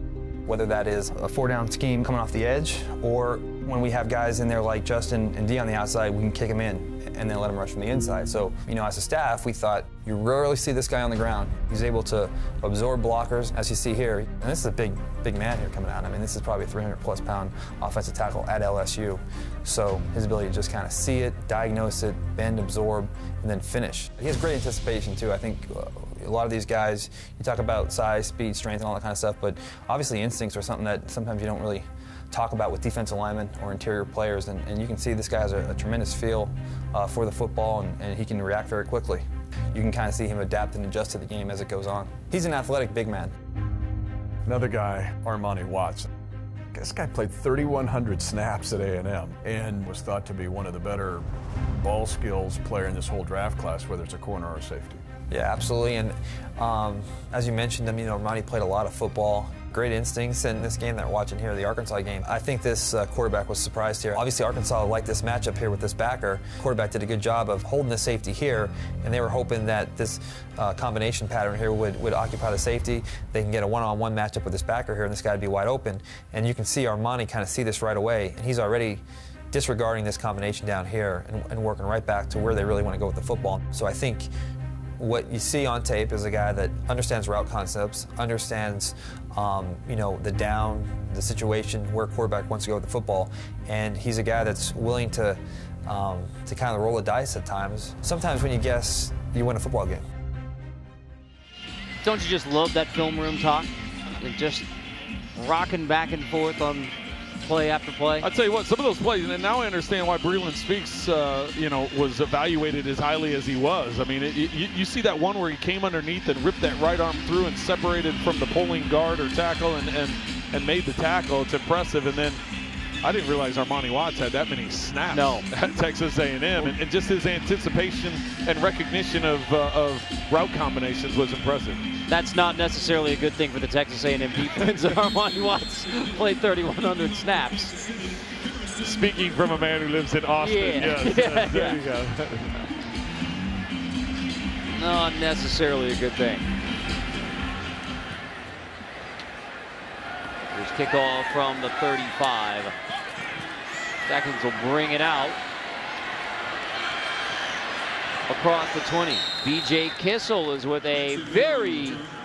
Oh, we get to talk to Patrick. All right, well, we're joined by a very special guest. Patrick, how did you feel about coming out for the first start of 2018 now that this is your job? How did it feel tonight? Yeah, I mean, it was awesome getting out here, getting in front of the fans, and getting kind of back into the swing of things. Of course, you want to score touchdowns or kick field goals, but getting some chemistry with those guys, getting in and out of the huddle was a great experience. First off, how hyped up were you going out there for the opening kickoff? Were you able to calm yourself down when you went out for that first snap? Yeah, I think I was. Glad I got a completion on that one. I mean, really just trying to get the drive going, but there's a ton of excitement, and you can just feel it in the stadium. Now, should I ask your linemen to find out how quickly or fast you said that first play, just because of your excitement level may have been so high? Would they say the same thing? Yeah, I mean, I felt like as a unit we did a lot of things well. I mean, there's stuff that we have to keep working on. I mean, it's hard whenever you only get those first two series, but you know it's a process. You know it's kind of how you have to go about things in order to have success in this league. You played a lot of football in college, and so you were able to get the game at the college level to slow down. How did you feel the game was tonight from a speed standpoint? I know you had the game last year in Denver in Week 17, but tonight, coming out with all the excitement, all the hype that's been going on this entire offseason, did you feel like you got comfortable in the pocket? You look like you're making some good decisions out there. Yeah, I mean, I think the start last year has helped me a ton moving into this year. I mean, it really helped get the speed and not being too panicked and just calming yourself down. I feel like that was a big thing I learned last year in that start, and today I feel like I did that to the best of my ability. Patrick, we've talked to Eric Bieniemy and Andy Reid throughout this preseason, and the mantra has been be aggressive, push that ball downfield, stretch things. Where is that balance right now as you get into preseason and into games and start to figure out where you're going with the football? Yeah, I mean, it's stuff that I'm going to keep trying to attack every single day, every single game. And right now we're learning it, trying to get the kinks out, trying to just go out there and have some success on the field offensively. And hopefully I can keep learning as we go on. You know, Patrick, you and I talked about some of the things you learned from Alex Smith a year ago, whether it be on the field or preparation in the film room or studying game plans, whatever it may be. Tonight we had several shots of you and offensive coordinator Eric Bieniemy and quarterback coach Mike Kafka, and of course the other quarterbacks. Talk to me about those other quarterbacks and the communication that goes on the sideline. What is it that you guys are getting into and discussing throughout the course of the game? Yeah, I mean, it's open communication between all of us. And so for me, that helps me out a ton. We try to help each other out every single day between the coaches and the other quarterbacks. And I feel like as the process has gone on, we've learned more and more. And we're just going to keep, as we come to the sideline, we're going to make adjustments and keep trying to make the best play possible. Because you had those conversations with Alex Smith a year ago throughout the course of the year, what is it that Chad Henne is bringing? You know, this is his 11th year in the NFL. He's been a starter. He's been a backup. He's been to different organizations. What have you been able to pick from him? Yeah, I mean, I feel like he's a veteran guy. He's a guy that's been around, like you said, a lot of different offenses. He knows what he likes. He knows how to really explain what he's seeing out there on the field, and that's something that's going to help me out a ton as the season goes on. I know Coach Reid said it was very impressive when he called you up in front of the team and had you run through a bunch of different plays and a bunch of different calls. He thought that was a very next level thing for you. What was it like for you to be put on the spot like that by your coaches in front of the teammates? Yeah, I mean, kind of like I've said about Coach Reid all camp long, is that he challenges me. He makes sure that I'm kind of on my best stuff and really making sure that I'm really studying and learning. And for him to kind of get me up there to do the plays and do that type of stuff is something that he's going to keep doing, keep trying to challenge me and keep making me prepare myself for those moments. When you look up when you get up to the line of scrimmage, one of the last times you're up at the line of scrimmage, out to your right, you had Tyreek Hill, you had Travis Kelce. To your left, you had Sammy Watkins. And and Kareem Hunt in the backfield. When you see all those weapons around you, how excited do you get about the potential of what this offense can be? Yeah, I'm extremely excited. I mean, we have a great unit, a lot of offensive linemen back. Like you said, weapons on the outside. We got slot guys, we got tight ends, and running backs. So, I mean, it really is a great unit, a great offensive personnel. And so for me, it's going to go out there, try to get it in their hands, and let them make the plays. Patrick, thank you very much for joining us. We look forward to watching you play and develop and making plays for the Kansas City Chiefs. Yeah, thank you. Thank you for having me. Thanks for taking the time, Patrick. So Patrick Mahomes, one NFL start in the books. That's official in the regular season 17. I thought that was very instructive, that how much he said that start, preparing to be the starter in that game, has readied him for 2018 when he's the full-time starter. Well, I think it definitely does, especially when you go on the road to a place like Denver. You know, that's a long-standing rivalry that the Chiefs and the Broncos have, and so to get prepared for that, to game plan the way they did going into that, I think that's part of growing as a player. So a valuable opportunity for him, and you know, obviously being able to have it carry over. To the goal, automatic first down. Walden stating that rivalry going back to 1960. The old AFL West, drawn up by Lamar Hunt. You mentioned at the very beginning of this broadcast, I think it's kind of been underplayed. Go back-to-back AFC West champs for the first time in a division that goes back to 1960. Yeah, that was pretty amazing. When I remember when that came out last year after they won the division. You know, you got to remember, we talked about it. We talked about it already. Started off the season 5-0, but then they had a bad stretch right in the middle of the season. Went 1-6 during that 7-game stretch, and everybody was going, "What happened to the team we saw the first 5 weeks?" You know, that went into New England and destroyed them. So they got things right. They won their last 4 games of the regular season. They were sitting at 6-6, ended up 10-6, winning the division, and back-to-back champs. Last 20 games versus divisional foes, 18-2. Yeah, that's an impressive number, and you know, people continually want to talk about this division. Yes, there have been changes by the Chiefs on the defensive side of the ball. They do have a new young quarterback. A lot of people are hot on the Chargers because of the way they finished off last season. They finished up 1 game behind the Chiefs in the division. Of course, Gruden going to the Raiders. What's he going to make? How big of an impact is he going to have there? And then in Denver, you've still got those defensive leaders. Now you bring in, a quarterback in Case Keenum that that had some success last year. The task for the Chiefs right now, keep the Texans out of the end zone again. That pass is bobbled and incomplete, and Armani Watts there in coverage. The aforementioned Armani Watts. To bring up 3rd down. Well, this is a crucial play here. We touched earlier about Bob Sutton and what his defenses like to do on 3rd down. They're very fortunate there that they got a drop ball. They've shown in this area of the field, they've gone to some man-to-man. They've brought some pressure. They've also gone to a quads coverage where they drop 4 into the end zone and force the quarterback to make a decision on the inside.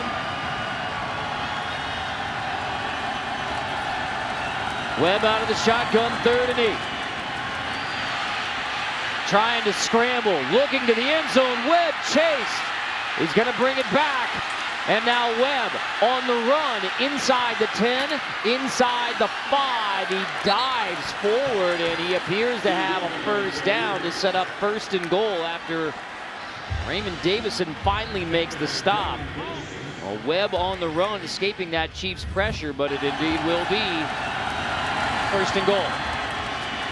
Well, an impressive play by Webb, but I'd have to say an equally impressive job by the coverage skills that the Chiefs' young players out there on the field to be able to maintain their coverage up the field.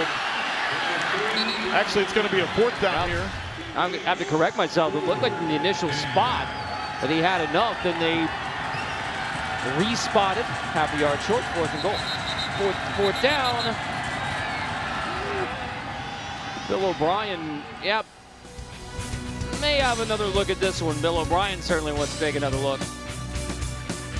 Our referee, Jerome Boger, having another look. As we anticipated, Bill O'Brien wanted to see if, in fact, Webb is close enough here for a 1st down, which would mean 1st and goal Texans. Davison makes the stop, and That looks to me like first down for Houston. Looks pretty clear with the spot, but it depends on, number one, could they have called Webb for putting his head down, leading with the crown, and you know that's a whole nother thing.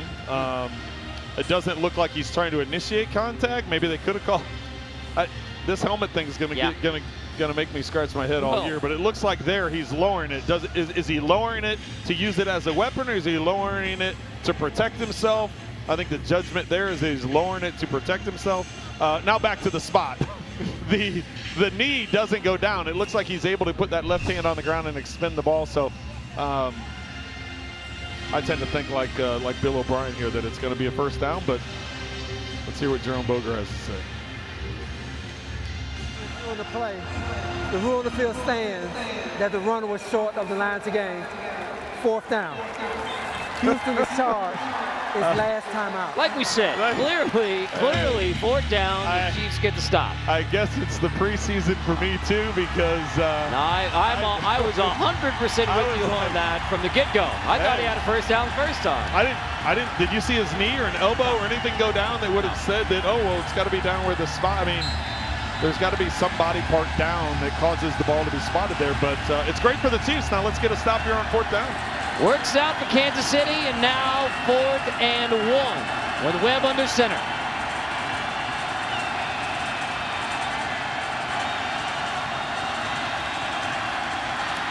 On 4th and 1, the push up the middle, and the Chiefs appear to have the stop with Ben Neiman leading the charge, the rookie out of Iowa.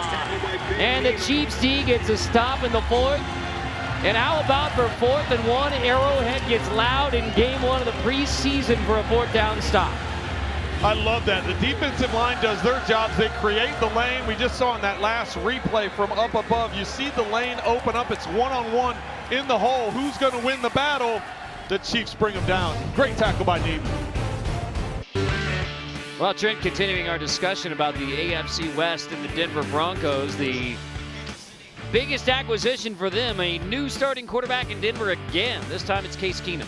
You know, there have been some questions at the quarterback position for the last couple of seasons, and Keenum coming in. You look at the battle there for running back, and of course Chubb being drafted to be the bookend on the other side of Von Miller. So still an effective pass rush, and trying to shake things up in the AFC West. The Chiefs with back-to-back division titles.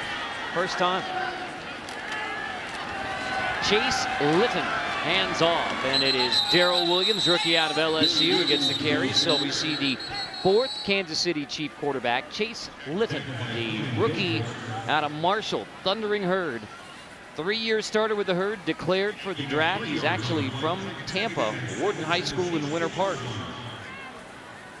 I'll tell you what, I've been up to camp now. I saw 3 practices, and he jumped out to me every practice. When he had opportunities, whether it be in individual drills or just throwing against air to the receivers, whatever it may be, he's got an extremely strong arm, sometimes too strong. So Chase Litton does the read there, and takes a big hit. He didn't do a lot of zone read stuff at Marshall. It was a lot of pitching it around the yard. The Thundering Herd, Conference USA, Huntington, West Virginia.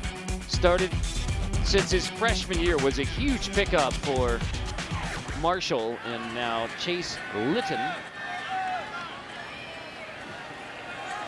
Star had a nice piece today about Litton trying to learn from the defensive players, including Breland Speaks. I mean, that's one of the things. Ooh, nice pass into a tight window there. Alex Ellis makes the grab. You don't oftentimes hear about a guy from the offense going to somebody on the defense, especially rookie, and saying, all right, how do you see it from your angle to help me improve? Well, that's smart that he does it, and I just got through talking about his arm strength, and of course he shows it on that pass there.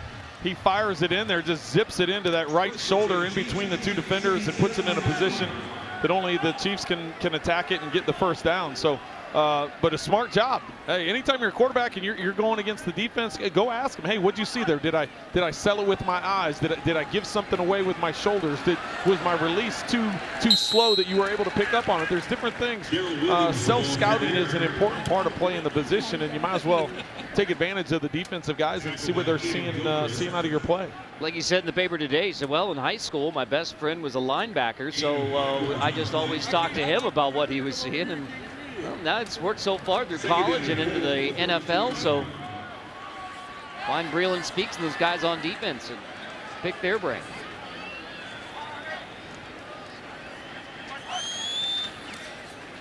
Litton on 2nd and 4.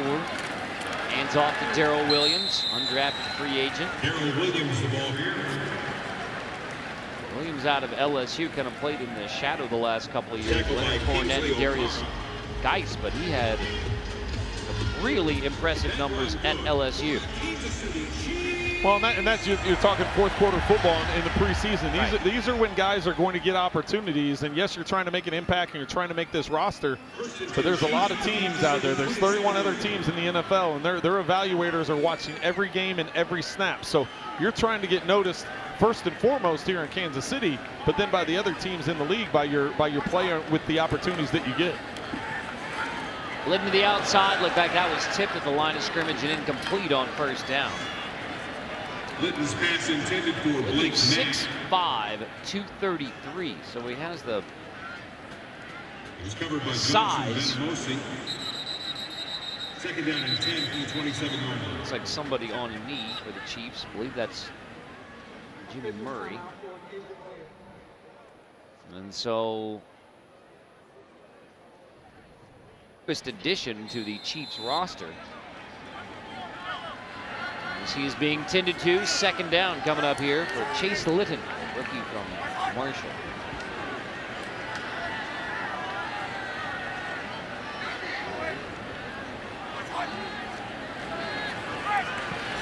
Check down.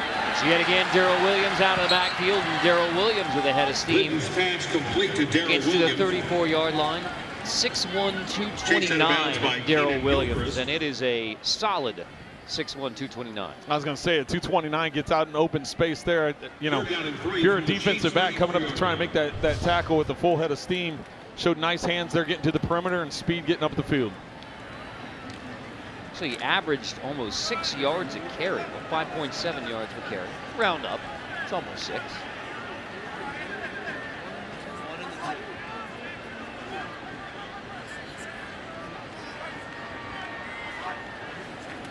Third and 3. Litton, quick hitter to the outside. Darrell Williams again. First down. Williams fighting through contact. Flings a defender to the ground and gets a huge congratulations on the Chiefs sideline for Darrell Williams. Impressive job by Litton, recognizing the pressure that's coming from the Texans and taking advantage of the man-to-man coverage. You're not getting out to the outside to get Williams in. The bubble defender of the linebacker trying to get to the outside, not able to get there in time. Picking up the first down with an accurate throw. Great hands by Williams to haul that in a little bit to the outside. At Look and Hypermo, brought to you by Bud Light. The Texans is slow getting off the field. It was actually Gilchrist who's in on that stop. So Gilchrist will head to the sideline. Both teams get a bit of a water break. Well, now taking a look at that slow-mo that we just saw, it looked like Williams maybe lowered his head into the face mask of Gilchrist. So another one that's not called. So there's some gray area, and this is going to go on throughout the entire preseason and season as to what's going to be when you utilize your helmet as a weapon. Well, the helmet rule is just as clear as the catch rule, which is obviously very, very easy to figure out. To the outside, incomplete. Intended for Jordan Smallwood. Well, and that he was trying to be, Litton was trying to be baited on that. The corner was trying to bait him. I could see it all the way up here. I'm like, Litton's trying to look off. He's trying to act like he's not going to throw the hitch, and the corner just sat there about 8 yards deep, waiting to drive on it. If Litton didn't have the Chase didn't have the arm strength that he did, that ball would have been going the other direction. In a hurry.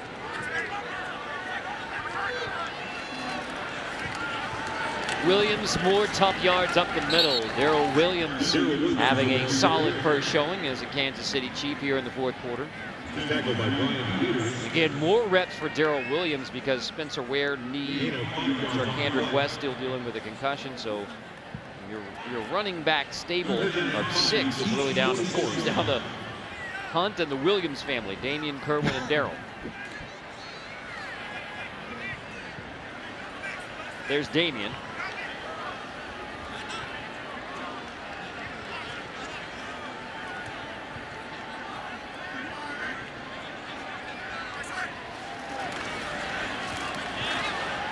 Third and 5, complete again.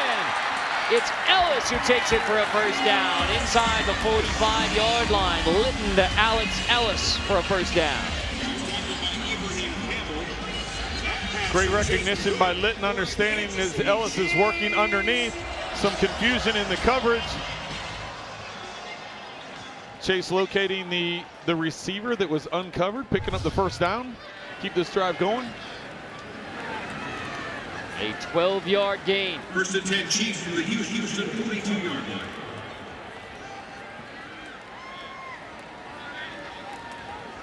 One touchdown drive for the Chiefs led by Chad Henne. And now Litton to the air, deep shot, incomplete. Lots of contact, no flag. Josh Crockett, the intended receiver.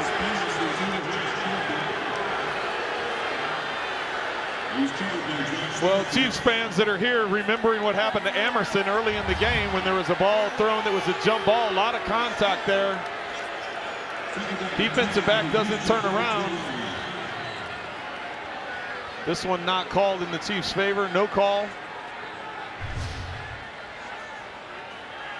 Crockett, the intended target, the rookie out of Central Oklahoma. Well, I think Andy Reid saw the same thing we did on that earlier hitch throw with the corner sitting there trying to jump it and get the interception. He decided to come back with a hitch and go, and it just didn't work. Darrell Williams head of steam, first down to the 30-yard line. There is a flag down back at the line of scrimmage. I think Darrell Williams came ready to play tonight.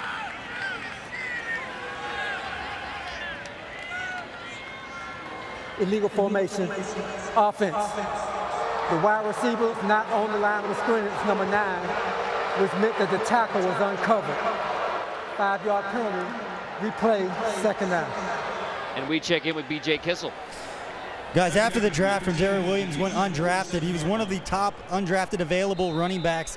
And he told me that his relationship with Dylan McCullough, the Chiefs running backs coach, was really a reason that he decided to sign with the Chiefs. It's a relationship that started at the Senior Bowl, where McCullough saw what everyone else had saw last year at LSU, where he averaged 5.7 yards per carry and 14.4 yards per catch out of the backfield, backing up Darius Geis, and then the year before that, backing up Leonard Fournette. Well, those numbers have all been impressive, and a nice throw there to Pringle. On this drive, Williams, 32 of the Chiefs, 54 yards before this deep out. Well, and that's been impressive by Williams, but I'm equally impressed by Chase Litton. All of a sudden, well, we thought you're bringing in Matt McGloin, a guy that started in the NFL. He's been in the league. He's made starts, made plays. All of a sudden, Chase Litton, the undrafted player out of Marshall, comes in and is just firing the ball all around the football field, picking up first downs, and he's trying to get himself in the battle for the third quarterback. That was a big-time throw. And now a short completion to the outside. That's Ellis again. He's touchdown, but the deep out to Byron Pringle just past the sticks. That was on point. Well, and part of the criticism, or really the only criticism I've heard about him, is sometimes those underneath routes he throws a little too hard. You know, like that one there, that very easily could have hit the shoulder pads and bounced up in the air, and bad things happen. But when you see that 15, 20-yard comeback, the way he threw that on a rope, that's why that arm strength comes in handy when you've got to make those types of throws. So Litton on 2nd and 7. That one tipped and incomplete, and it looked like it was right through the hands of Algernon Brown, the backup fullback. This is one that he took some smoke off of. He, you know, you'd like to see him lay it a little bit more. Maybe a little bit hot for a fullback coming out. You know, when he comes through there, he doesn't really see. Now watch how he does the wraparound there. He's got linemen in his way, so he doesn't locate the ball. If you have the ability to let him get some separation and make eye contact with him so he can see the ball come out of your hand, I know that's a lot going on. And then when you're a young quarterback, you're just trying to get to your right reads. But those are things he learns as you get more presence in the pocket. Litton on the roll. Litton will scramble for a first down for the Kansas City Chiefs. Longest drive of the night. 16 plays now for the Chiefs, and Litton manages to extend it. Well, all this is going to do is confirm that Andy Reid tries to get these guys in shape. I was at practice the other day, and he had both the ones and the twos doing 16-play drives. There was no break. He said, you guys are taking 16 straight, and the guys were getting hot, they're getting tired, and it was about conditioning, getting ready for these situations. You're in the fourth quarter, you need a drive, and here we are 16 plays deep into this one. And now on first down from just outside the 20, complete again to the 11-yard line. It's Alex Ellis. A drive that started at Kansas City's own 3 after the defense got a stop on 3rd and short and 4th and short. The 2-minute warning with the Chiefs offense on the drive. Stops him, what, a good couple feet short of the first down on 4th down. That's what led to the start of this drive. Right, that is led from the 3-yard line. Now 17 plays. Chase Litton matriculating the Chiefs down the field. And if you're a Chiefs fan thinking, well, this may be going to overtime if they can get in the end zone, Andy Reid in the preseason, I believe, is going to go for 2 points here and try and win the game because, as I said, it is the preseason. Litton's impressive debut, 1st and goal. Braverman in around, he stepped out of bounds just by the tippy toes at the 5, trying to cut it back. Daniel Braverman found room on the edge. They'll mark him out of bounds just shy of the 5-yard line. He was ready to cut it back and take it to the end zone. Oh, and it was impressive considering the amount of reps and snap these guys get. A lot of these guys there on the field don't get a lot of work with their own offense, and they've been, what is this, about 19 plays into this drive, but the timing of that reverse was perfect. This will be the 19th play of the drive. Andy Reid said we keep it as vanilla as possible, but in this instance, give it the end around. 2nd down, Litton looking back of the end zone, flinging incomplete. There's a flag down. Pass intended for Pringle in the back corner. That'll draw a flag in the end zone. This will be 1st and goal at the 1. They're going to get pass interference against the Texans. Pringle trying to get some separation in that back corner. Did a little out and up move. Pass interference. Defense, number 34. The tackle occurred in the end zone. The ball is played to the 1-yard line. 1st down. A little out and up move right at the goal line. Litton tries to throw it to the corner. You see all the contact at the top of the route. 1st and goal, Litton trying to lead a touchdown drive late in the 4th in a 1-score game. Williams takes it. Williams pushing, 2nd effort, stood up and pushed back. So 1st and goal. Williams manages to get it just shy of the goal line.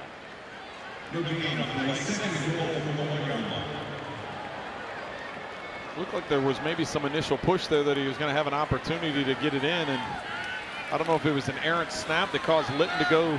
He spun to the right and then came back and handed it off to the left. So a little bit of miscommunication there. Otherwise, I think had it hit on time, it would have gotten in.